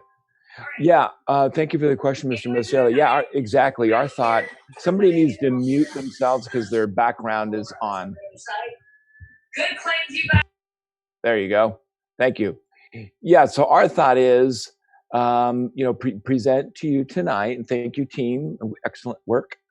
As much detail as possible on the implementation of these plans, and all of the details that you see here are asked of school districts by SB 98 and by the plan that's delineated in the 4-tier system from the government, from Governor Newsom's office. So our thought, Mr. Maselli, is if we're eligible based on the guidance and what's allowable, then that would dictate the timeline. For instance, let's say we got back in January and we were in the red from the government, the California government's plan. The red allows for in-person hybrid instruction, and then the plan that you see here tonight. So the eligibility based on where Solano County is in those tiers would dictate that date. Does that answer? Does that make sense? Yeah, but we would still get the final decision on that, because last time we were in red, we did make the decision to wait out the holidays. And I know that at the beginning of the presentation, there was a discussion about SB 98, talking about that we must provide in-person learning. But going back through SB 98 and looking at even our own lawyer's website talking about it, the decision whether to go back is still left up to the LEA. You just have to put in paperwork stating why. Let's say, for example, we had decided to stay distance learning, and you would still have to put in a paper saying why you felt it was best for your district. That's at least the understanding I got from looking at the website, that it was still left up to the LEAs to make the decision that made the best sense for their district. Am I wrong in that? Yeah, no, you're correct. So there's the guidance under SB 98, and SB 98 says that key sentence in there that Dr. Beatson listed earlier is in-person instruction as much as practicable. Right, practicable. And then again, all these decisions are up to local school boards. But what we're doing from our end in this presentation to you is anchoring it in the government guidance regarding what's allowable. So you could say as a board, yes, implement that when you're eligible. You could say, slide that down a color, slide down in-person to orange. I mean, that is up to you. Just as a reminder on those colors, purple says that you can do one-to-one or small group instruction if the board adopts to do that without a waiver. And then when you're in red, the plan is you can do any level of in-person instruction, and ours is the hybrid. Okay. It's actually in red, it's not any. I believe yeah, details from the government are the hybrid model and 6 feet, distance, Right. mask and all that. Would you, And just as a reminder too, I hope it was resonantly clear from the very capable staff that the plan that they put together was just very detailed and follows all of those guidances as much as detailed as possible. I don't mean to, take over anything. I was curious, we are doing one-on-one testing at this point, right? Have we not been testing one-on-one? Go ahead, Dr. Beatson. We have with students in special ed. Our school psychologists have been coming in to do the one-on-one testing for those students. And with our students who are EL, we had some retired teachers come in and do the EL testing as well.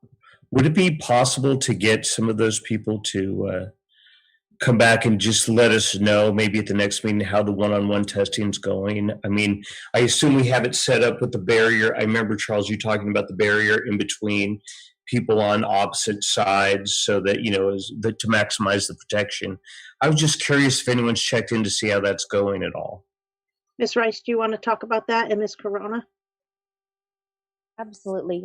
We did complete our initial LPAC for our EL students, and we utilized our retired teachers, and we went through all the safety protocols that were discussed earlier and have been shared with you. Students came in sanitized, face masks, went through all the questioning, and it actually went very smoothly. And students were actually really excited to be on campus, even if it was for testing. Our kindergartners were skipping in. So it was nice to have that energy, but we did have the plexiglass in between. But it went really well and had really good feedback from our retired veteran teachers on how it went. Well, and I think another thing, Mr. Maselli, that we would like to continue to hear from is June, because she actually does have children on campus, and they are, as far as I understand, they are implementing all of the protocols that we are asking that occur at all of the other schools. So I think knowing how that's going, and maybe Mrs. Dean could share with us too, have we had any incidents, and if so, how that has played out in the school site, because we do have our own, again, action research going on, because we're seeing it with our little ones. So maybe either Mrs. Regis or Mrs. Dean could respond in some way if you feel like you're comfortable doing that now. Sure. June, do you want to start? Go, Terry. Okay. We have had some students that have, and some staff who've been exposed to COVID. We've actually had some reported cases of students. Of course, since we're not operating in session, I haven't had the health department reports that we would when we're in-person session because of the contact tracing piece. But I'm certain some parents have reported that. Of course, those kids have not been on campus, so it's not been an issue. Students who have been exposed or staff who've been exposed have not, thank goodness, had an actual positive case, but we've followed all the guidelines and protocols that we put in place from the beginning when this started July. I can't remember the exact date. And so they did their isolation, and any employee or student concerned was tested and followed the guidelines and stayed home until they were sure they were okay to return. So that's sort of it in a nutshell. And we do have all that information that we've provided to June, who I'm sure has shared with her staff as well about what to do if you're exposed and what steps to follow, when to stay home, when to see your doctor, that kind of thing. Is Ms. Regis? Yes. Did you want to add anything? Sure. We have had, knock on wood, very good and thankful that haven't had to close our programs at all for anybody being sick, any child or their close family testing negative, that we would have to close our programs or anything like that. We've strived to do all the protocols that the state and the county has aligned for us. We also, since we've gone back into back down to the other stage, we've implemented to ensure that that 16 group is in place with 14 students and 2 teachers in a group are in place at each of our sites. So we haven't had any issues as far as, having to close our programs for COVID or anything. If I'm not mistaken, Ms. Regis, when I observed when you did your presentation on your program, were you guys not taking temperatures when the students came in? I thought I remember that to be the case.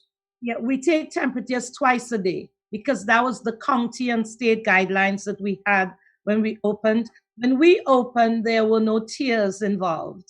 The governor had not set up his tier system in July. So when we opened, very stringent protocols that we had to follow.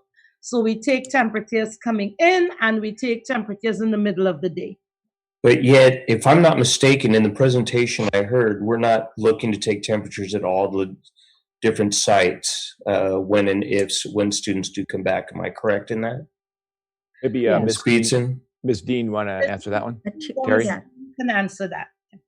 Terry? No. Initially, those were in the guidelines. And what's happened over time is the CDC has changed their guidelines on taking temperatures based primarily on it was shown that it did not help identify COVID cases.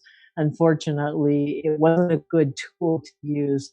So over time, they felt like, and especially in the pediatric population, some of the presentations I've been to, they say that on average, of course, less than 30% of children have a fever.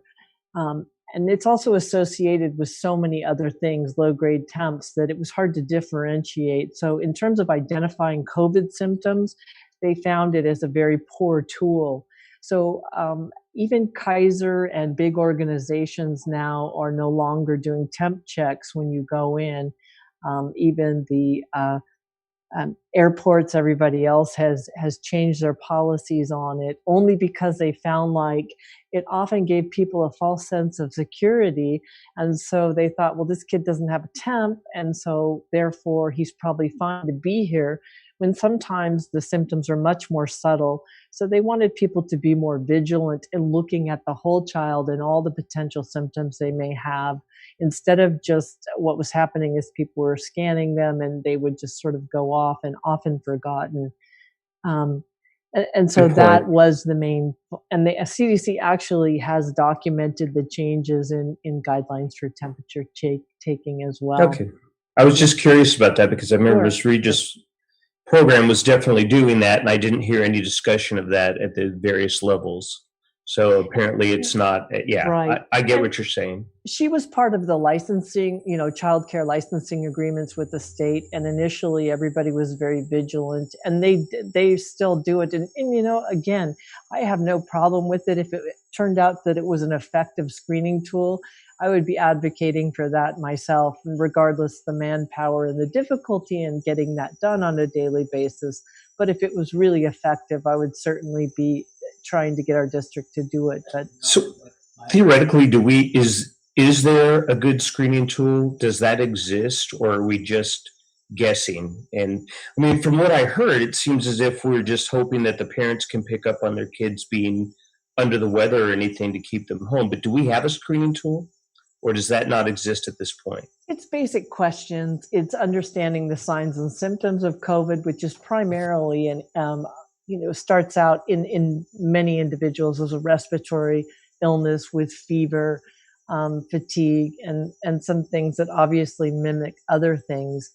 But our guidelines we're going to use is any student that's sick with those type of symptoms, we would isolate them and have them picked up as soon as possible, just as a precaution, because certainly without testing, we don't have 100% way to determine if it's the flu or if it's COVID or just strep throat or something else.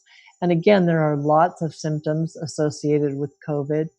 And so we're trying to, just use those basic guidelines, and we have those all written out of the, we have a COVID screening flow chart for office staff to look at and to ask this particular questions for the student. But again, it's going to be based on if a student is feeling not well, they have a low grade temp, maybe they don't meet the criteria of the fever being exactly 100.4, but those kids we're going to have go home just as a precaution and make sure they're well enough before they return.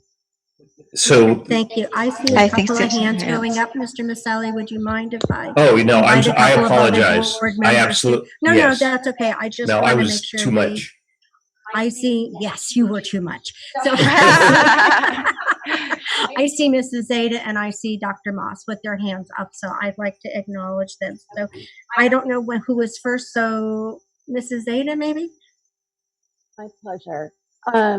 Somewhere in the material that we were given regarding the meeting tonight, it said that parents are going to have to be responsible for doing their temperature check and their main health check with their own children prior to coming to school. Mm-hmm. How are you going to gather that information? Are they going to bring you a paper every day? Like, how is that going to be gathered? And if the temperature is not indicative of getting COVID, then why do we have to have parents do that? That's one question, I guess. So what they're screening for is primarily illness of any type that could potentially be a case of COVID, and temperature can be one of those. Or if the student in general is sick, we would rather they stay home.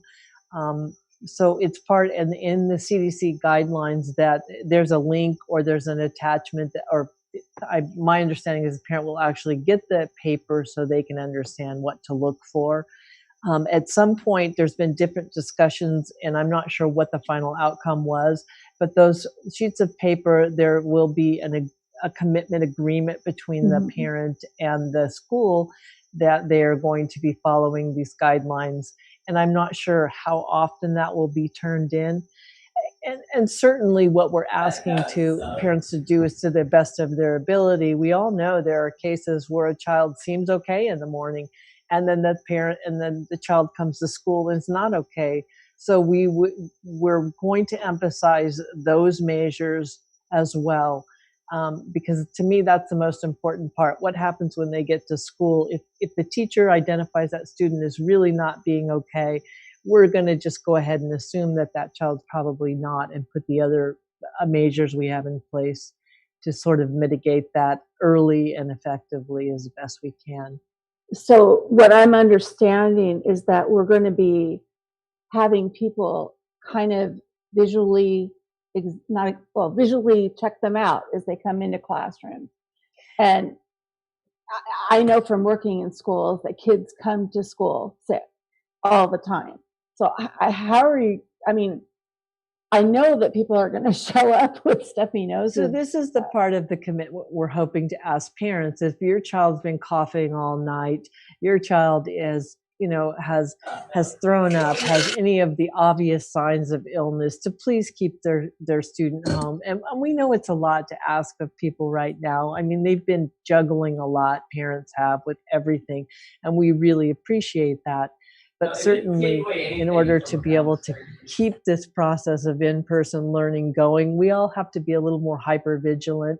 Right. And, if any parent is concerned or doesn't understand quite how to do that, we'll certainly offer up more information, more specific information that may be helpful to them. It gives you a checkbox on the CDC guidelines that are basic questions. Have you had a cough? Have you had a fever?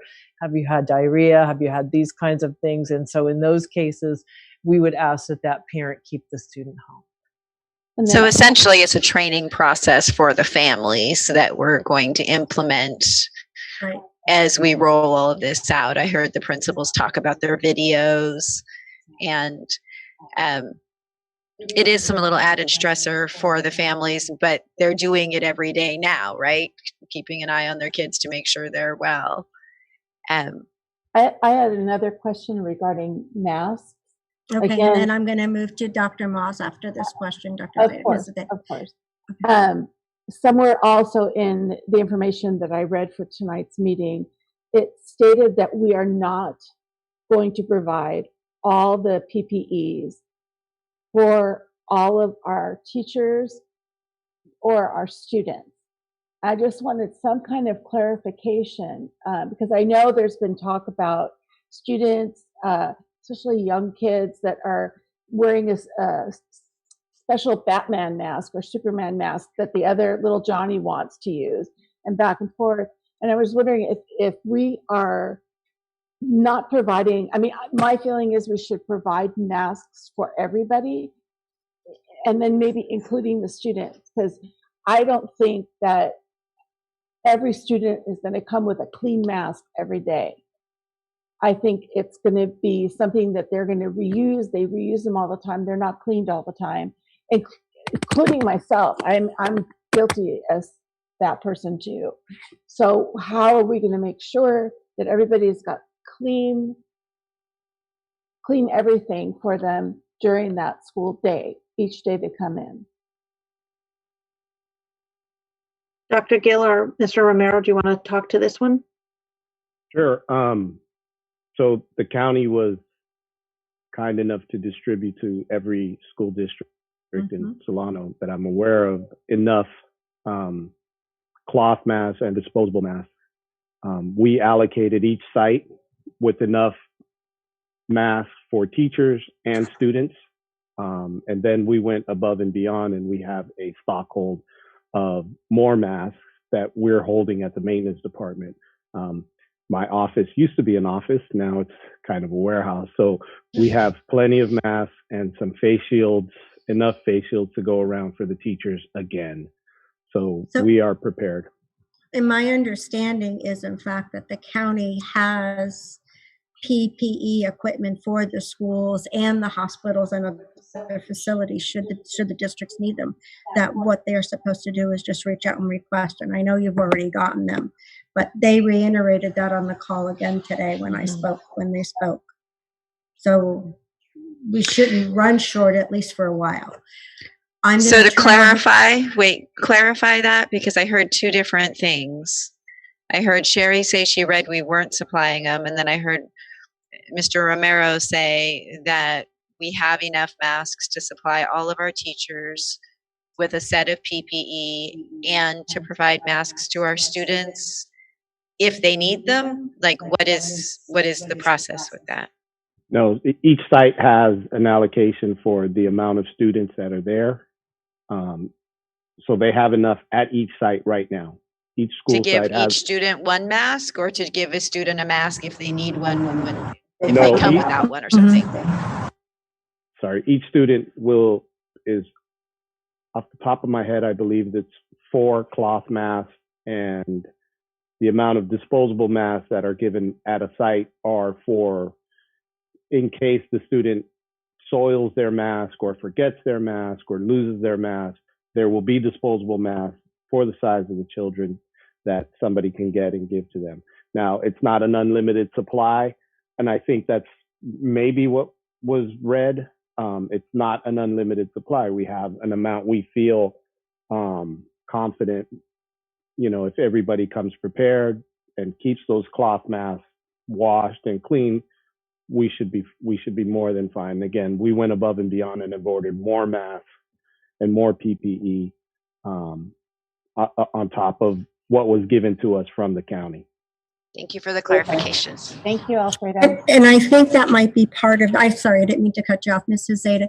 That might be part of the principal videos that they were doing, because I remember in May and July when we thought the kids were going to be going back, they were doing those videos about practicing wearing your masks and getting them on and off and keeping them clean. So I imagine those will be surfacing again. I'm looking at Mrs. Buck because she was one of them.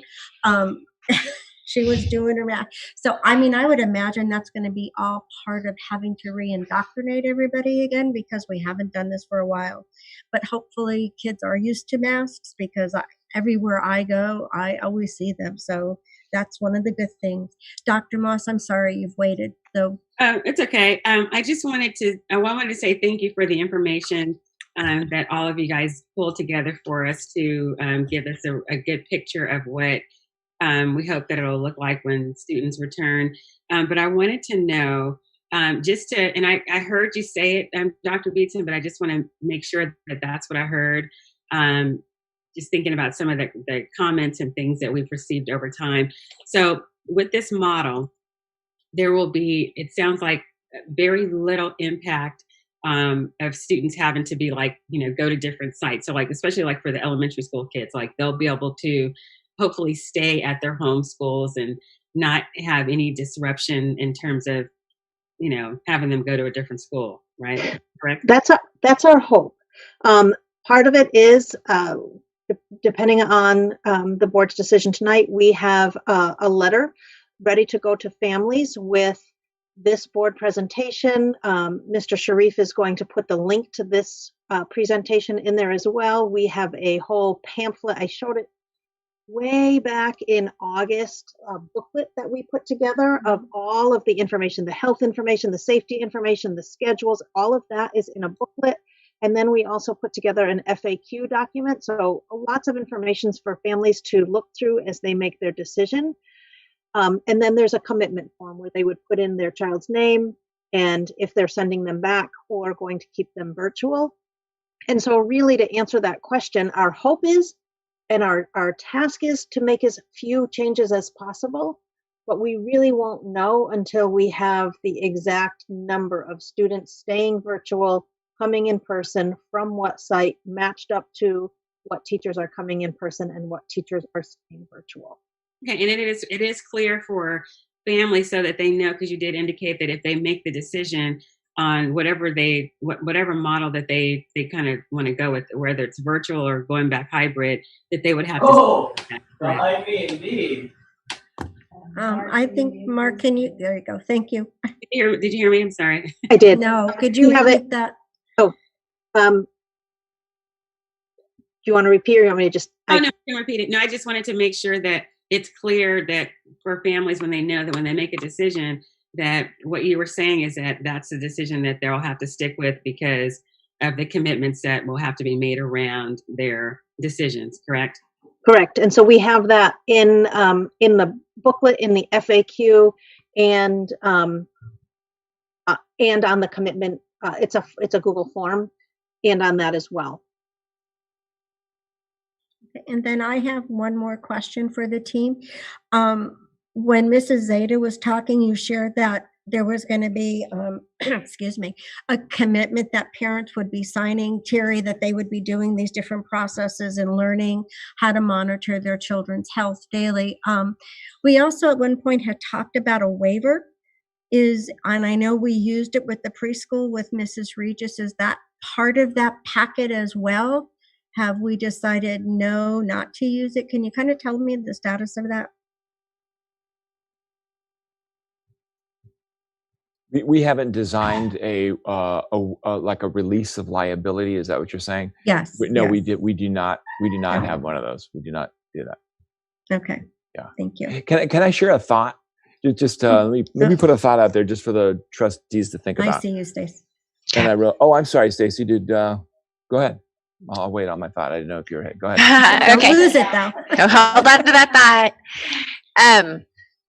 So my question or my thought goes back to Mr. Maselli's first question about what we're deciding tonight, because in listening to everybody talk, what I think we need to decide tonight is not necessarily a date when we go back, but a process when we go back. So if we're in purple, we would go back in this way. If we're in red, we would go back in this way, because without doing that, we can't do any of this commitment and planning process.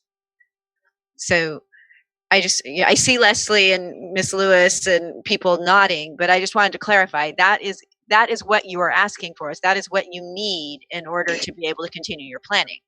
Correct. So we would need, say, the board to make a decision that you want to move forward with the models as proposed in a phased-in approach when the county is in red or orange, or however you would want to say that, and then ask that you think about the small group component as well. And I do want to put the caveat out there: all of this is still in the works with the union. So these So are it's all pending the MOU. correct. Okay. Does that make sense? That makes sense. Yes, thank you. Then I had a thought that Sorry. builds on that, Dr. Holguin, or it supports both of those things. I think just another way of thinking about it. So we have a detailed plan that we believe addresses and adheres to the guidance and allowances from the California government regarding virtual and in-person learning, pending approval of the MOU with the teachers union, of which we believe we are close. If we are eligible after the holidays, and eligibility is based on the tiered system, do we go forth and implement the plan? So I think that's a way to think about making a motion. Okay.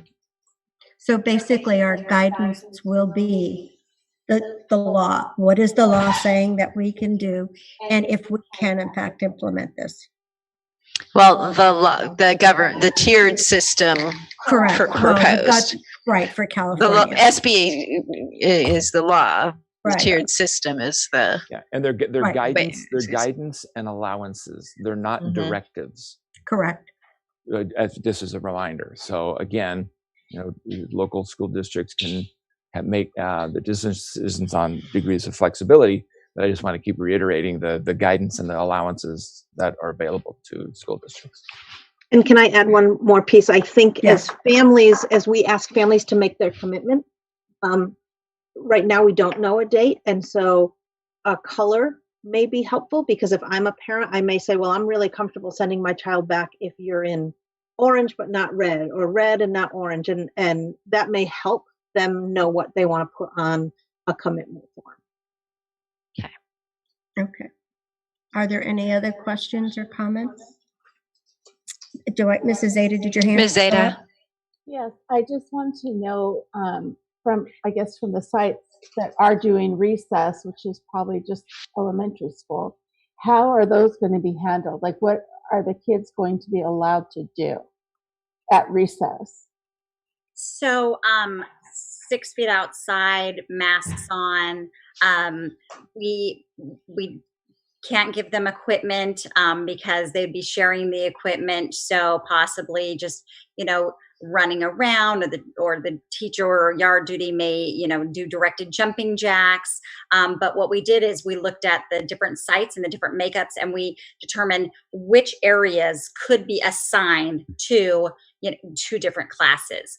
So Joe Henderson has about 6 areas that we could use. We kind of went back and forth about the play structures, but then we have people hopping over the fence and grabbing on the, that sort of thing. So if we really look at it as how can we keep them separated safely? How can we keep them supervised? And then, some sort of engagement. I was toying around with, hey, if I can get a fanny pack for each kid, and they could bring one toy as long as they're the only person touching it. So that sort of thing. But mostly they're here for a limited amount of time. I know, there may be teams who say, look, we're just going to power through and have brain breaks in class, but how can we do it safely and just kind of get that brain break in is really the sole purpose. Does that help? Mm-hmm. It sounds like we still have a ways to go in terms of, because you're talking about the recess. Well, we may do this, we may do that. The plan is, I like a lot of aspects of the plan, but I still think it feels to me that there are things that need to be fleshed out. I mean, I think we need to be pretty direct. Like there was the discussion about if a student goes to the office ill, they're going to be held there until a parent can come and pick them up. Well, who's supervising and how big of an area do you have? Because if a student has symptoms, you don't want them to be too close to an adult where they could give it to an adult. And I think we need to be able to be exact on these things. And I think we're still trying to figure out as we go. I mean, go ahead. I'm sorry. We have that. Those are the site. So the MOUs that we've done the site safety MOU, not the site safety MOU. Site safety plans. Right, but the MOU that was adopted before is sort of the framework, and then Mr. Romero, Mr. Thompson, and Miss Dean, and all of the team is working then to implement that in action, make it actionable at each site, because each site is laid out differently. So for instance, for the isolation areas, they've gone in, identified areas, they have separated beds. I saw a picture of one Mr. Romero sent me, and they put plastic like curtains around, so it's very isolated, see-through, like shower curtain kind of things around those areas. So while we're not telling you we haven't gone through every single step because it looks a little different. Oh yes, and that's why we're doing the level of the site safety. We have detailed protocol on the student staff decision tree guidelines that tell them specifically, both written, and then we have an algorithm they'll follow for students, specifically symptoms, all kinds of things. So it's very detailed, actually, including the PPE that the staff taking care of those students will wear, how they're managed, all kinds of things. So it is all in there. We just didn't get into every single detail. It would have taken half the night, I think.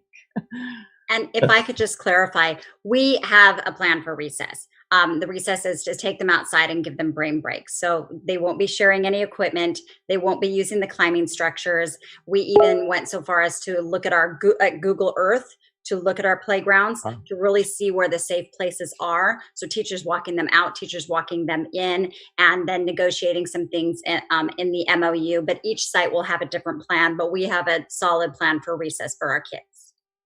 If I may, I don't want to downgrade the work that Ms. Dean has done. She went to each site and worked with each administrative team there to designate these spaces. The maintenance team followed in behind her direction, and we created these spaces using plastic curtains, and I think the majority of them are done. We went an extra step, and we found these UV lights that are easily placed into the HVAC units. There's not a whole lot of them, so what we did was designate those UV lights to clean the air in those spaces where those children will be waiting for their parents, so that the air that is in that room, if indeed the child has any type of symptoms or virus, that air is being cleaned at that time. So there was a lot of work behind it on those. And, yeah, no, I don't want to denigrate it. You guys have done a ton of work. I'm absolutely not doing that. I'm just making sure that there's just so much to it. She did that herself. So many moving parts. That's all. Thank you. And I think part of. Go ahead, Stacey. I think you're right, Mr. Maselli. There are so many moving parts, and that's why it's really important that the display of all of our professionals and executives across the screen tonight shows how much work they have done to prepare all of these details, and the fact that we can lean on their expertise in each of these detailed areas is really fantastic. I think if we're ready, I have a proposed motion. I think we are. I think it's pretty incredible, the plan. And again, Mark, you're right. There's a lot of moving parts, and it's pretty amazing and daunting to see that they've been able to capture so many of them. And I really don't want to stay here all night to hear the detail of each one of them, but I appreciate that you're holding up all these folders for us to see that it is all there and that it's been very well thought out. It's obviously going to be a very controlled environment. And that's something that we need to make sure that we have as a controlled environment for our kids and for our staff. I think that's the most important part. If there's no other comments, I'm going to call on Dr. Holguin again. Dr. Holguin? Okay, I was taking notes as we were discussing, and I think this is the motion that I'd like to put out there.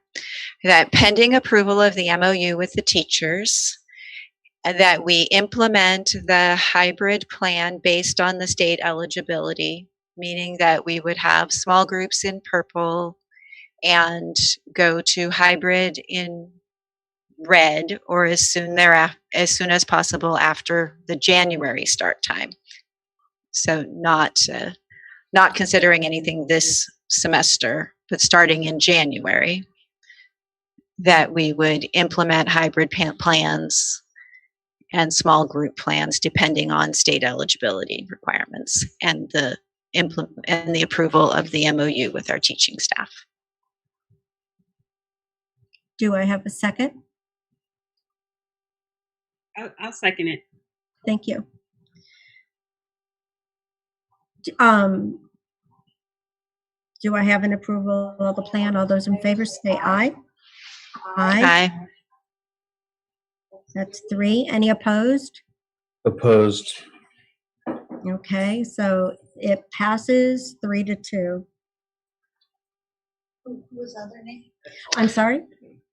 Sure. I motioned, Dr. Moss seconded, and she and I and Dr. Ferrucci approved.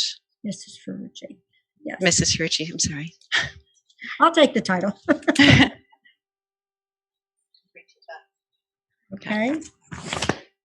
Thank you, everybody, for all your great work. I need to thank everybody for all you're doing. I know this is extremely hard, and I appreciate all the effort and energy that we're putting into it. So thank you again. Thank you. And just as thanks. Again, all of us, Benicia community, being as thoughtful as we can. We know this is a difficult decision, but we've got the very detailed plans, and we'll continue to monitor, update in detail as we go forward. Also, just to point out, and Dr. Beatson can weigh in if she wants, we have communication that we would like to get out to parents tomorrow. They've already been drafted, and in case the vote went this way this evening. And so just to let you know, Dr. Beatson, correct, that we would like to get those out. We're thinking, I know we're going into the Thanksgiving break, but get those out tomorrow so parents can start giving this information about, I think we've used the phrase, the commitment letters regarding their interest in coming back based on the plans and everything we've talked about tonight. And those letters that will go out to the public are quite detailed. And that detail is influenced by the terrific feedback from the trustees, teachers union, parents. So I think we've honed those to the degree that they make sense for folks. Anything else on that, Dr. Beatson? Did I get that clear? You got all of that. That's correct. Okay. All those. Okay. Thank you, everyone. Thank you for being here. You can stay with us if you like, or go about the rest of your evening. Thank you very much. Excellent. All right. Thank you. Thank you again, everyone. All right, Dr. Young, you're up next again. 13.5 is consideration and approval of the attached contracts for positions of Assistant Superintendent of Ed Services for Dr. Letzi Beatson and the Assistant Superintendent of Human Resources for Dr. Kushwinder Gill. Yes, this is an item that we talked about in closed session on a few occasions, and I'm bringing those contracts forth tonight for hopeful approval from the board. It's relatively customary, certainly in Solano County, that the position of assistant superintendent has a contract. The contracts delineate in detail the jobs, job descriptions, etc. The contracts that you have in the packet tonight don't change the placement of Dr. Beatson and Dr. Gill on the salary schedule. They still remain on the management salary schedule. The real piece in that is it provides a level of equal protection for them in their roles as a superintendent, assistant superintendent, around the information on release dates. Do we think that those two individuals would ever perform to a degree that they would be released? No, but we like to have that in there as that equal protection. This is a practice that I couldn't say that it's in every single district in California, but I think it's widely practiced. It is in Solano County. And again, those contracts delineate job performance, their years, how many days they work in a year, et cetera. And again, because they have the title superintendent in their job description, they do, it's kind of technical, they don't have the release protection that all other employees do around a March 15th deadline. Everybody else in the system, if you were to release them, you have to do it by March 15th. If you have superintendent in your title, you're not afforded that protection, if that's the right word. You could be let go at any time. So we have great confidence in these two individuals. We don't think that is inevitable ever, but we're just bringing that forward for your hopeful approval. Okay, thank you. Are there any comments or questions from anybody? Sherry? I'm sorry, Mrs. Zeta. No, that's okay. With my feeling is I am not sure why this came up now when our priority has been always to get kids back into school. Why did this come up right now? And this is nothing against Dr. Beatson or Dr. Gill. They're wonderful, and I love working with them, and they're doing amazing things. But why now? I think it's been something that's been on our minds for a number of times. I mean, not for a number of times, for a long time. And in more conversations with Dr. Gill and Dr. Beatson, just sort of bubbled up to the surface as a feeling of urgency that we wanted to get those contracts in place. It's just curious about, I'm not, like I said, I'm not opposed. They've been doing a fantastic job. What urgency? What, I'm not saying anything against anybody. I'm just like what Ms. Zeta said. It just seems interesting. Did something happen that caused this to come up now? Is there some specific issue or? No. I Okay. think no, not at all. I think they love being here, not nodding their heads. Yes, they love being here. It's something that's afforded assistant superintendents in Solano County. And it sort of bubbled to the surface, and we started talking about it more and more and more. And we said, let's bring it to the board and let's get it approved. Okay. Stacey? I agree with everybody. They've been doing great work, and they're an amazing part of our team. I think the urgency from my perspective is that once we've become aware of this inequity, that it needs to be resolved. And in my mind, that is urgent. And so I appreciate you bringing it to the board and making us aware of the inequity in our contract situation. And I'm looking forward to being able to resolve that and have our team be fairly treated across the board. Okay. And I agree with that. Thank you. All right. Does anybody else have any other comments? Did I see your hand go up, Dr. Moss? No. Okay. All right. And if not any other comments, I'm going to call for a motion to approve the contracts of both our assistant superintendents. I'll make a motion to approve the contracts as presented for the two assistant superintendents. Do I have a second? I'll second it. Thank you. All those in favor say aye, or raise your hand. Okay, any opposed? Seeing no one, you now have a contract, and you can't leave us. There you go. So thank you very much. You are amazing people. All right, we have one more to go, guys. Hang on there. 13.6 is a consideration and approval of the early notification retirement incentive. And Dr. Gill, this is yours. And it doesn't apply to either of you. No. You're not ever doing. No. So thank you, Dr. Young, and thank you, Governing Board. Both Dr. Beatson and I greatly appreciate your confidence in us, and we will continue serving the Benicia community. It's our honor, it's our pleasure. This is an annual piece of information and a request I bring forward to you around this time of the year every year, which is any of our employees who Dr. Beatson and I are too young for, we don't qualify to retire anyway, but any of our employees who have a desire to retire at the end of 21-22 school year, if they inform us in writing of their retirement by January 15, 2021, they will receive a $1,500 retirement bonus.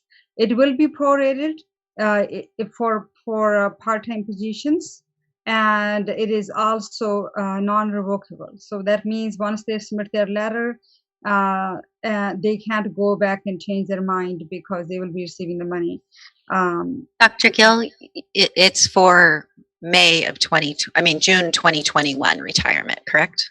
That's correct. At the end of the school year. The 2021 school year, not 21-22. Yeah. Yeah, 2021 school year. That's correct. Yes. Okay. Yes. What? Okay. Are there any other comments or questions for Dr. Gill? Dr. Gill? I was just saying that I'm requesting for board to approve. Once to approve, we will be sending information out to the staff. Okay. Any other comments or questions? Now that we've got this right school year on board, we're good. Okay. Can I have a motion to approve the early notification retirement? I'll make a motion to approve the early notification retirement incentive for the 2021 school year. Do I have a second to that, please? I second it. Thank you, Dr. Moss. All those in favor, raise your hands or say aye. Aye. All right. Any opposed? Seeing no one, that passes 5-0. Okay, we have finally come to the end of our agenda, and it is 9:40, guys. Just a couple of quick reminders that we have a special board meeting on December 10th, just as a reminder.